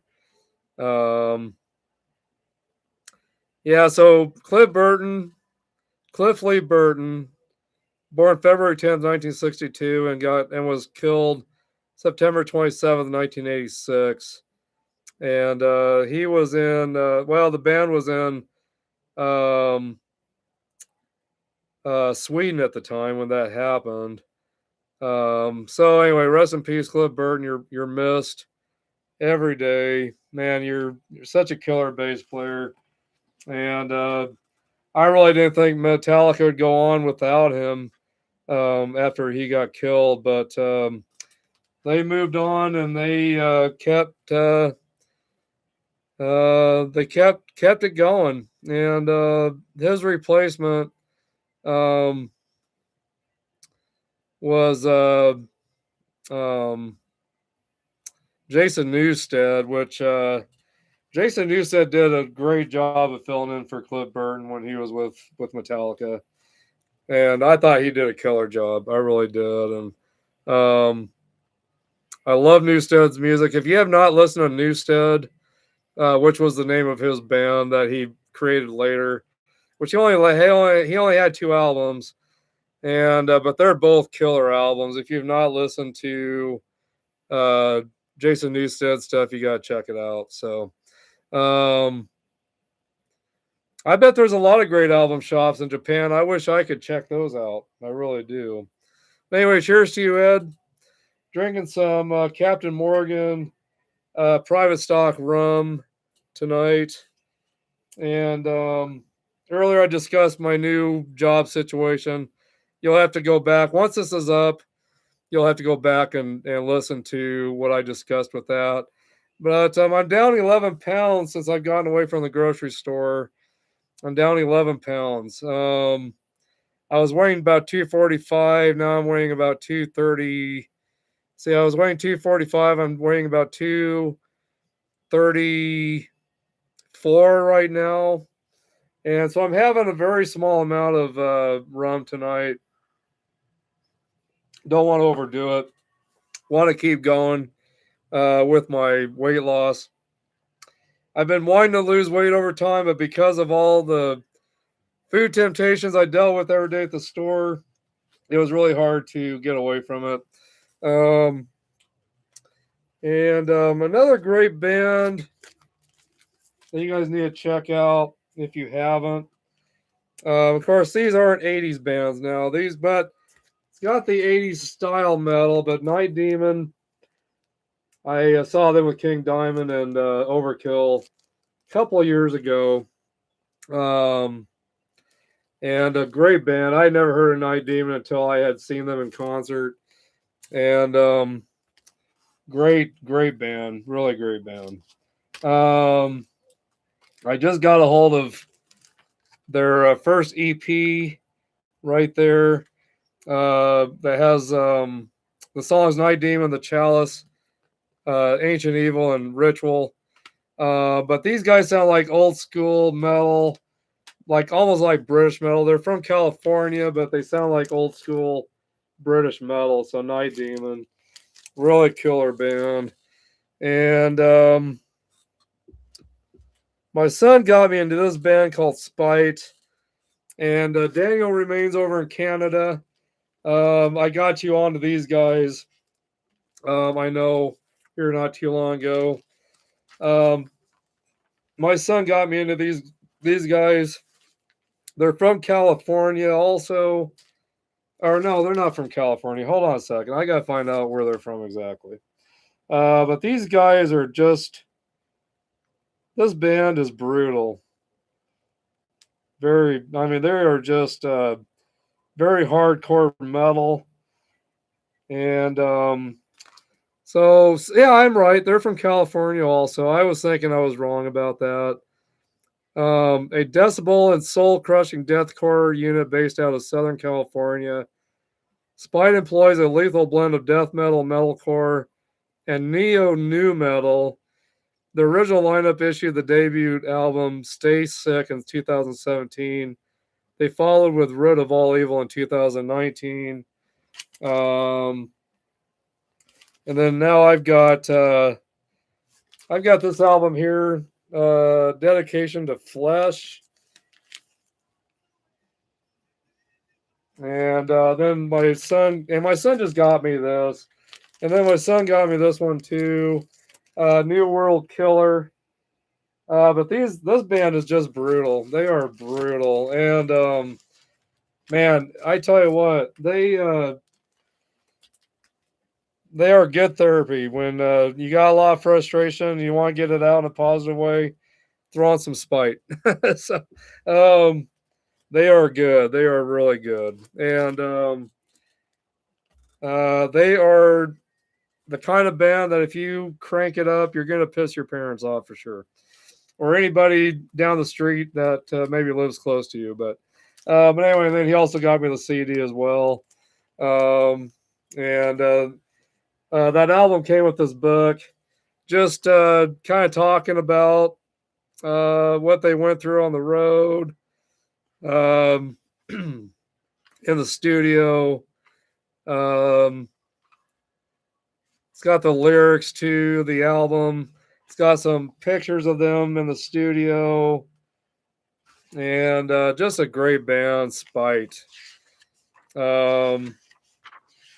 Lots of pictures in here. But anyway, I was talking about these guys on another podcast that I did, and my buddy Daniel Remains over in Canada. He's really into this kind of music too, and so he checked them out. Now he's been a big fan of them. So many great pictures in here. And I'm sorry, there's no road stories. It's just basically stuff about when they were recording this in the studio. And then, of course, Spite is Alex Tarani, Darius Tarani, Benjamin Bamford, Travis Rainier, something like that. But anyway, so just a really good band. I really love this band here. I've been really digging them. Yeah, I meant to show you guys a couple collectibles I've got also here from Striper. I've got this really cool picture disc from the Tell the Devil album right there. And on both sides, it's got a different picture. So there's that picture there. I don't own too many picture albums. I think this might be really the only one I own. And then there's the other side right there from 1986. Yeah, tonight I'm talking a lot about 1986. It was a lot of fun that year. Growing up, a lot of great music was being pumped out by so many bands. Kind of started learning about the whole partying thing. So really enjoyed partying with some of these, uh, partying to some of these albums. The picture just came with this poster right here from the Tell the Devil tour. Can't find this stuff anymore too much, I don't think. I don't see it anymore too much anywhere on eBay or anything. I really do not see this stuff. And of course, I got this stuff on eBay at one time, and I got very lucky, I think, to find the stuff in the shape that it was in. And I'm not sure. I can't remember how much I paid for it at the time, but and then I found this also from their from the next album that they did, "In God We Trust," that came out after "To Help the Devil." And so there's the two songs on this: "Always There for You" and "God We Trust." And then there's the front of it right there. Never been played, but a couple collectibles from Striper. I've got a lot of stuff put away, but really proud of these two things. So, and get that put away real quick. But I think my favorite album tonight so far that I've showed you guys is Air Supply. Well, I'm just kidding about that, actually. Really not. But band I really do like a lot, actually. Um, and then I want to show you guys something else my son got me here not too long ago. He picked me up the Motley Crue Theater of Pain anniversary album right there. Of course, this was from 1985. So this was last year was the anniversary from this. But here's the here's the original album right here, and here's the back of it. And I thought this anniversary edition was really different. Um, there's the back of the album for the anniversary edition right there, and then it's got one of those covers that, depending on how you turn it, it lenticular. Is that how you say it? I'm not sure. I can't remember. I'm not sure if that's how you pronounce it. Um, and this was a Walmart exclusive. I have not opened this yet. I don't know if I ever will. Um, but it's got a red wave vinyl color to it. So anyway, but yeah, so something recent that I've gotten a hold of from my son too. And my son's just now getting into vinyls also. I'll take the blame for that. Of course, he blames me for that. But anyway, so he's just now getting into vinyls, and he's having a good time with it, just like I do. He said that he says every time he picks up a vinyl now, he feels like he's going back in time, and that's really what it's all about. Physical copies of albums. Whenever you pick it up, you feel like you're back in time again. You really do. At least that's how I feel anyway. My son's feeling the same way. So he's really enjoying collecting vinyls. Um, I've got to I've got to make some better room for my stuff here. Get some of the stuff out of the way that I've already talked about. Just wanted to show you guys some recent purchases that I just am really really enjoying so far. Depeche Mode Violator. Um, I have always known of Depeche Mode. Always liked a couple of their songs. Um, but for some reason lately, I have just really been getting into Depeche Mode, and they're kind of new wave kind of music. A lot of synthesizer kind of music in there, and but my God, they got some great riffs, some great hooks. But the songs I really love off of this is Personal Jesus and Enjoy the Silence and Policy of Truth. But this is a great album right here, Violator, from Depeche Mode from 1990. Yeah, I really like this album. I don't know. I've had it for about 2 weeks, and I've probably listened. Excuse me. I've probably listened to this about 10 times now. But really great purchase. I think I paid around $10 for it. I got it in new condition. I still need to open this up. I finally got the Asylum uh, off the soundboard album from San Antonio, Texas. Uh, December 3rd of 1985 from the Asylum tour. And that came from Japan. I ordered it from Japan. And I plan to do a podcast where I discuss all my off the soundboard albums, and then I'll probably do an unboxing with this.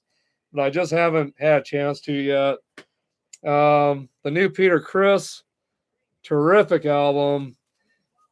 If Ed, I think you said you've got this album or you've heard it, but this is such a good Peter Criss album. Kind of gets some of the old '70s vibe to it, with some good modern rock, and then you kind of get the old Peter Criss vibe with it too.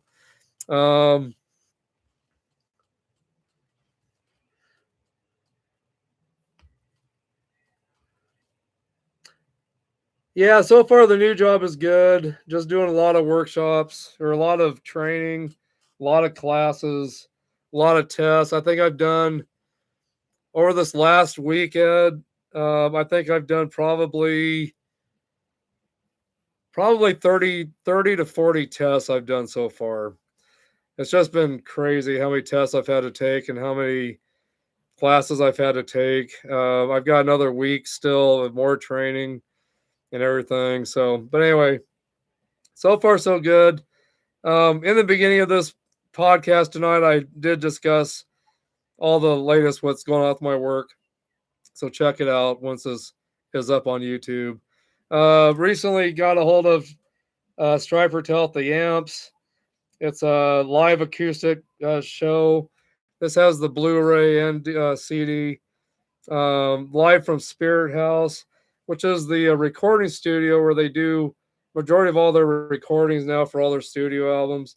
So they did a live acoustic show there, and this came out last year, or actually in 2024. But I've got the regular CD to this, but this has the Blu-ray with it.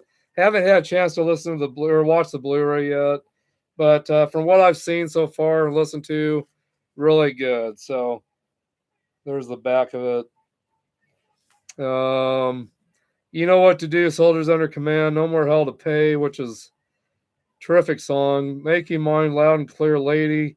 Honestly, Calling on You, Amazing Grace. Always There for You and All for One.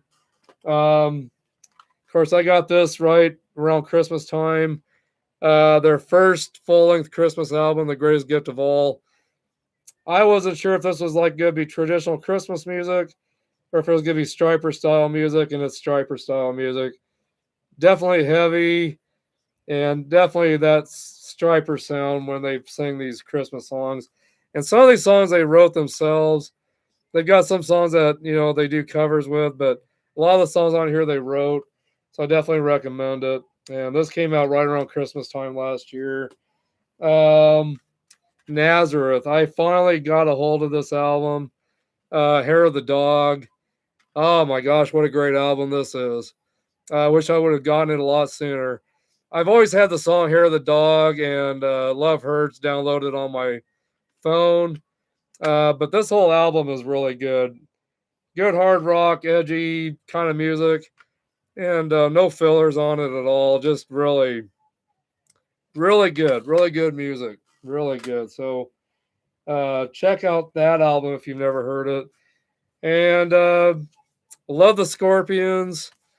And recently got a hold of this Tokyo Tapes finally. All their 70s from their 70s era.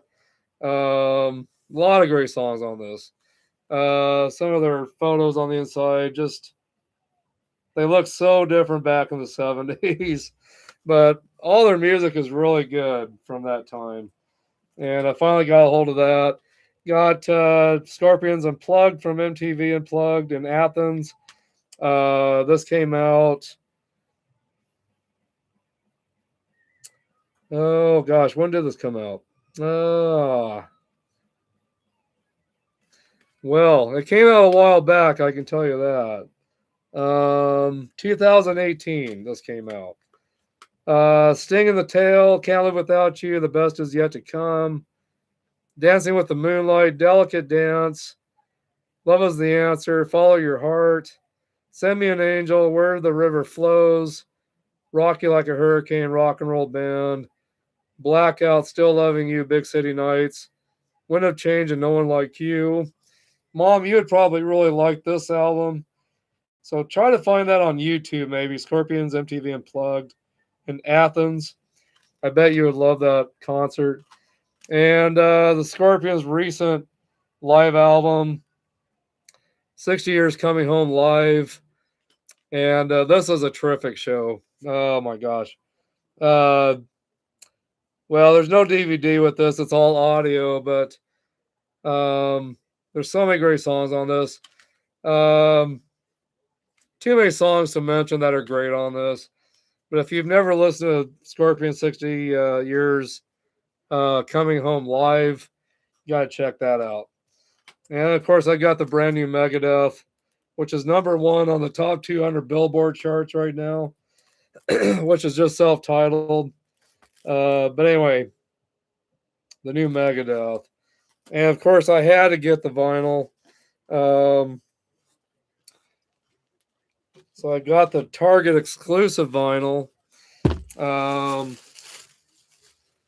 night, Ed. Good seeing you. I'll talk to you soon, hopefully. You'll have to watch the rest of this when it's up on YouTube.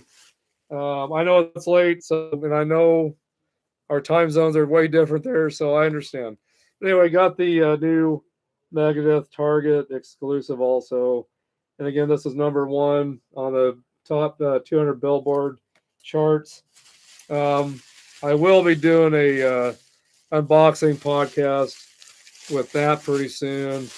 But anyway, so those are my recent gifts, purchases, some of the stuff gifts for my son. So anyway, but yeah, so that's all my latest for you guys to sink your teeth into there. And then, of course, I wanted to just, let's see here.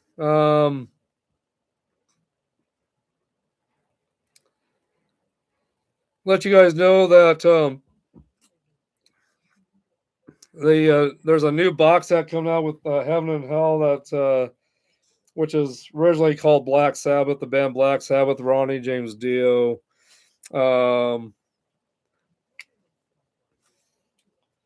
But yeah, that is the original art for that Striper album, if that's what you're asking. I'm glad you could jump on for a little bit, Ed. I'm really happy you jumped on. Mom, thank you for jumping on too. This was kind of late notice, this show, so I was expecting a lot of people to be on here tonight just because of the late notice. Get my cigar going again here. I set it down for a little while, so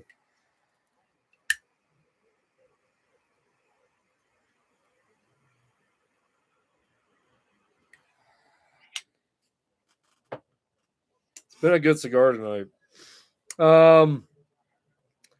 So Heaven and Hell, Breaking Out of Heaven, 2007 to 2009 will be released on March 27th of this year in 2026.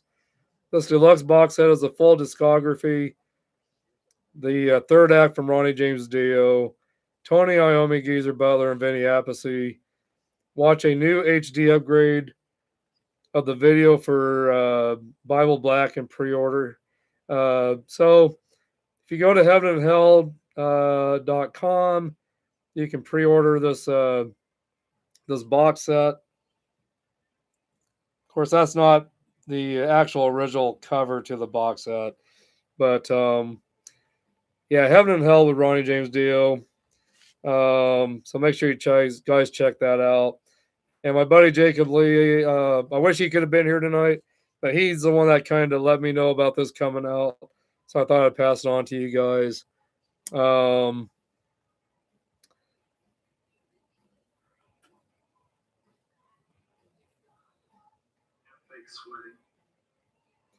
Then I just discovered this. I just found this video on Facebook, so I have to share this from Kiss. Really early stuff.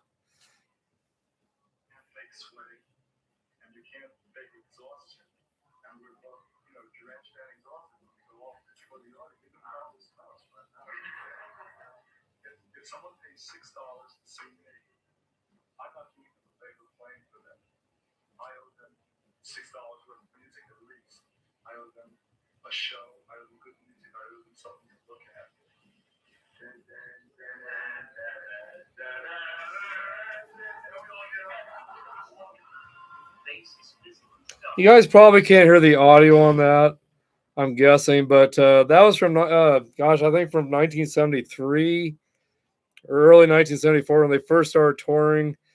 And they were talking about how the shows were $6, and they wanted to make sure that they gave their fans $6 worth of music, so it was worth for them to come see their shows. $6. I think when I started going to concerts, I was paying about $12. I think I want to say is how much some of the shows were costing at that time. Yeah, so about $12, I think, is what I was paying for some of the shows I was going to in high school back in the 80s.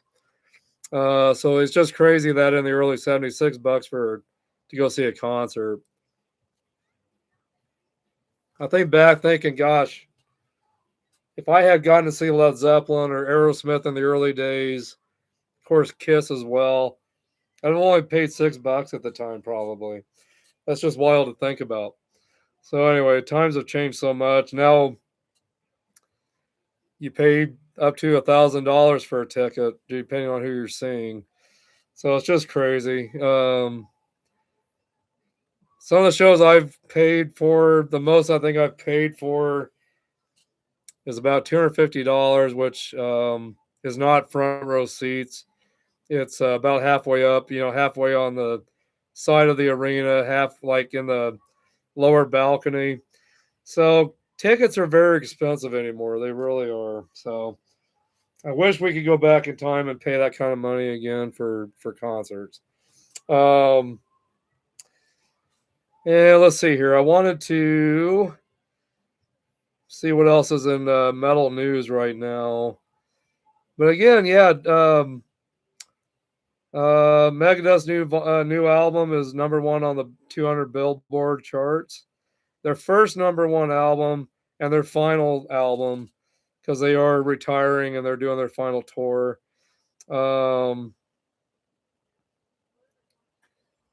Trying to see if there's anything good. James Lomenzo on Megadeth's #1 album achievement. He says, "For me, it's a career high." It's just unreal that album went to #1. Metal Church will have a new album out. It'll be their 13th studio album, Dead to Rights.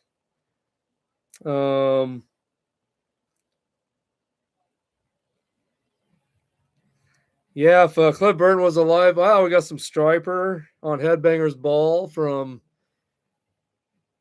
the Against the Law tour that I got to help work in Florida, and they got their blue and black colors, and wow, I love seeing this video right here. Two-Time Woman is the name of the song they got on MTV here. I don't know about anybody else, but I think the Against the Law album from Striper was one of their very best albums, next to Out the Devil. And it was a privilege for me to get to work with them during that time. And Trickster was starting out and opened up for them at the time, so I got to work with Trickster. But if Cliff Burton was alive still, he would be 64. He'd be 64 years old. So, um, Shinedown pulls out Kid Rock's Rock the Country Festival after Barry Kirch called Ludacris a coward for doing the same. Um,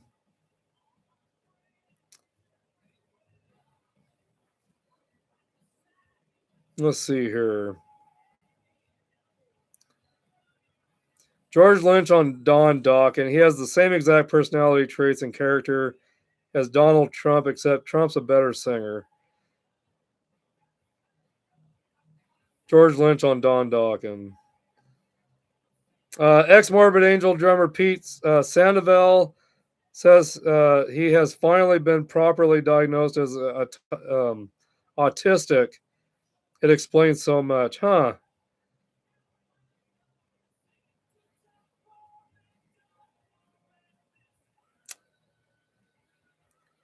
Twisted Sister cancels all 2026 reunion concerts due to Dee Snider's health changes. Let's see what's going on with Dee Snider. Gosh. Um, Dee Snider has canceled all of its previous announced 2026 reunion shows with Twisted Sister due to a series of health challenges. Um, Snyder suffers from degenerative arthritis and has had several surgeries over the years just to keep going, able to only perform a few songs at a time in pain. Well, darn, I was really hoping to catch Twisted Sister, but I understand, D, man, you got to take care of yourself. And I've always wanted to see you guys, and I've never had the chance to, but I've got a lot of your great music, and that's will keep me going, I guess. But wow, I was really hoping to catch Twisted Sister. I was hoping to catch Poison this next year.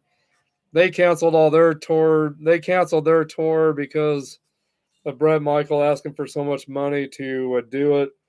It's blown out. It's blown all the budgets, I guess, for the tour because Bret Michaels asked for so much money. So that has been all canceled. So Poison and Twisted Sister were two bands I was hoping to finally catch and see, but that's not going to happen. So anyway, wanted to throw out a few things for you guys for heavy metal news. Um,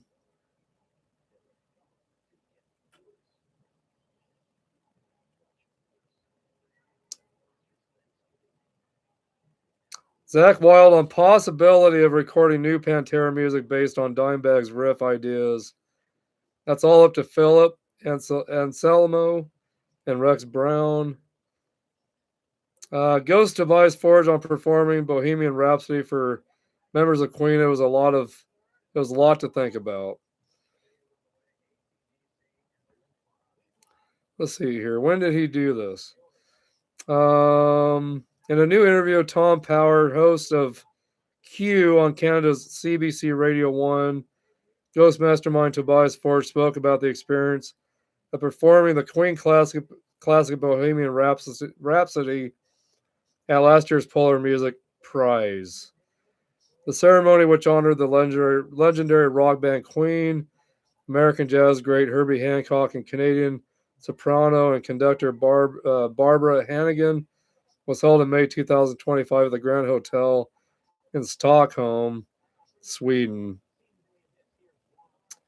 Okay. Well, I think I saw that performance on YouTube and it was really good. It really was good. Well, I will throw that. I think that'll be the last thing I bring up for any kind of news. But yeah, again, Megadeth, they're good. They're on a big tour right now. They're gonna be in Sturgis, South Dakota here pretty soon. I don't think I'm gonna be able to make it to that. But they're touring their last album. They're retiring from it. Don't know how long they're gonna tour.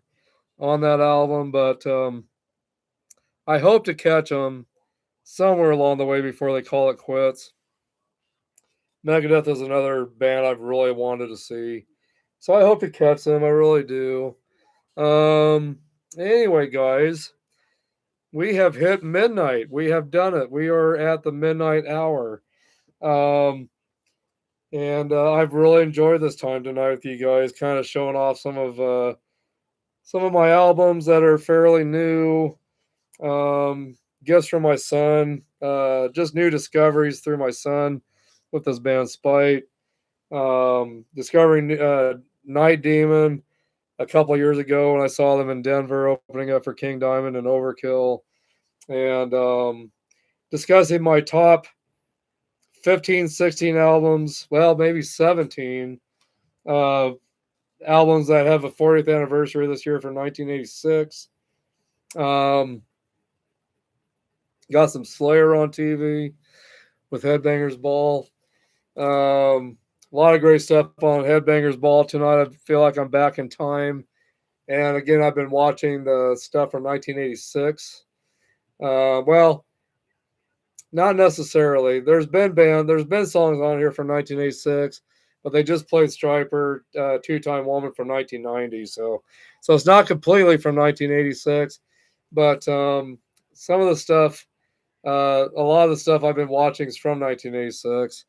And so it's been fun to go back in time and watch some of this stuff on Headbangers Ball. I'm glad they're putting this stuff up on YouTube because, man, I tell you what, I've missed Headbangers Ball over the years. So I'm glad that whoever's putting these up on YouTube, I appreciate you for doing that. I'm glad it's happening because it's great to go back in time and see the stuff that I used to rush home to watch all the time after I got home from work and everything. So anyway, but gosh, guys, hope you guys will catch this show when it's up. And I know Daniel, you wanted to join us, but you're in Canada, so you're way ahead of me. And Ed, I know you're way ahead of me in time. So I just appreciate you guys jumping on. I appreciate you jumping on, Ed. I wish Daniel could have jumped on. I wish my buddy Jacob over in South Dakota could have jumped on. But, that's all right. I've enjoyed talking to you guys anyway and doing this tonight. And I hope you guys will catch this show once it's up on YouTube. And hopefully you'll enjoy it. But anyway, cheers to you guys. Cheers to all of you, my followers out there. You know who you are. I appreciate all of you so much. And getting more and more followers here on YouTube. Still getting followers on the Harper Cigar Lounge Facebook group. So check that out if you haven't yet. If you're new to this channel and you're new to this content, thank you for being here, and please consider subscribing to this channel. A lot of great, excuse me, gotta get another drink of water. A lot of great content here on YouTube with this channel. Of course, I do Boston Scally Cap reviews. I do a lot of hard rock, heavy metal subject matter discussions, reviews. Do a lot of cigar content. I haven't done it for a while, but I've even done some hot challenges with Johnny Scoville, Tubes of Terror, and Hot Nuts, whatever you want to call it. I've done stuff like that in the past. I need to do some more of that kind of stuff maybe down the road. We'll see. But I really enjoy coming on here and hanging out with you guys when I can. And I hope to get more content out here pretty quick to you guys and see you guys on here again. So, but anyway, thanks for joining me tonight. And again, this is Midnight Maniacs episode 3. And I'm glad you guys could be here with me for a little bit. Just wanted to do some catching up, see how you guys are doing. Please let me know in the comments how you guys are doing. I want to know what's going on with you. And I want to know if there's anything I can do differently for you on this channel. Any content you want to see me do, please let me know.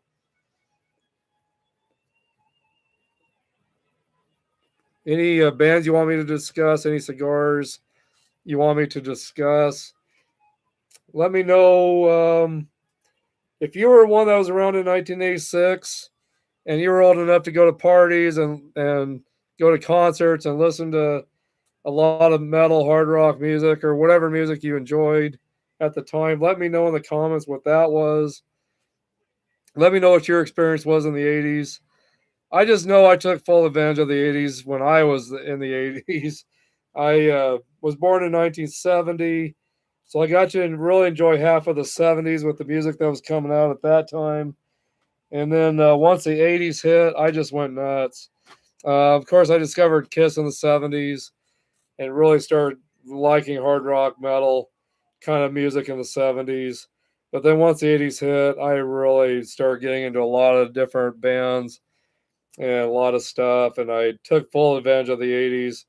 The girls, the parties, you name it, uh, the alcohol at the parties, all the old roads we used to cruise around in at night and on the back roads, drinking schnapps.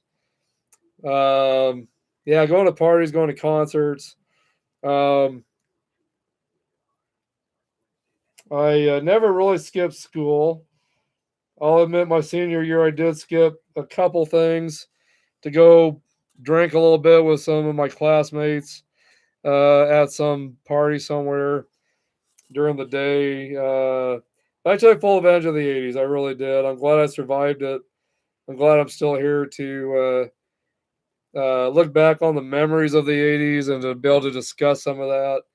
But some of my greatest memories is, the concerts, parties, the girls, all the drinking and partying, all that stuff. A lot of great memories with all that. And I'm just glad I could be here still to talk about some of that stuff with you guys. I still feel young for my age. We'll see how I feel at the end of this next week with my new job. But anyway, I'm staying young as much as I possibly can. So, but anyway, guys, let me know in the comments what you thought of this show tonight. Let me know what you'd like to see with, like I said, this channel with any of my future podcasts. Let me know what kind of content you'd like to see. And let me know how you guys are doing out there. Let me know what's going on with you. I just wanted to do some catching up tonight, let you guys know how I'm doing, what the latest news is with me and my work situations and what's going on with the channel. But I do plan to get a lot more content out to you guys still. I don't plan on going away anytime soon. I plan on being here for a long time still. So as long as you guys still want me here, as long as you want me here still, I'll be here. I will be here. So you guys just let me know what you guys would like me to do with this channel. I'm up for any ideas. Just let me know, guys. Let me know what your thoughts are, and let me know what I can do for you. But I was gonna tell you guys this new Megadeth album is terrific. It's really, really good. I can see why it went to number one. I really can. Really great album. Really great album.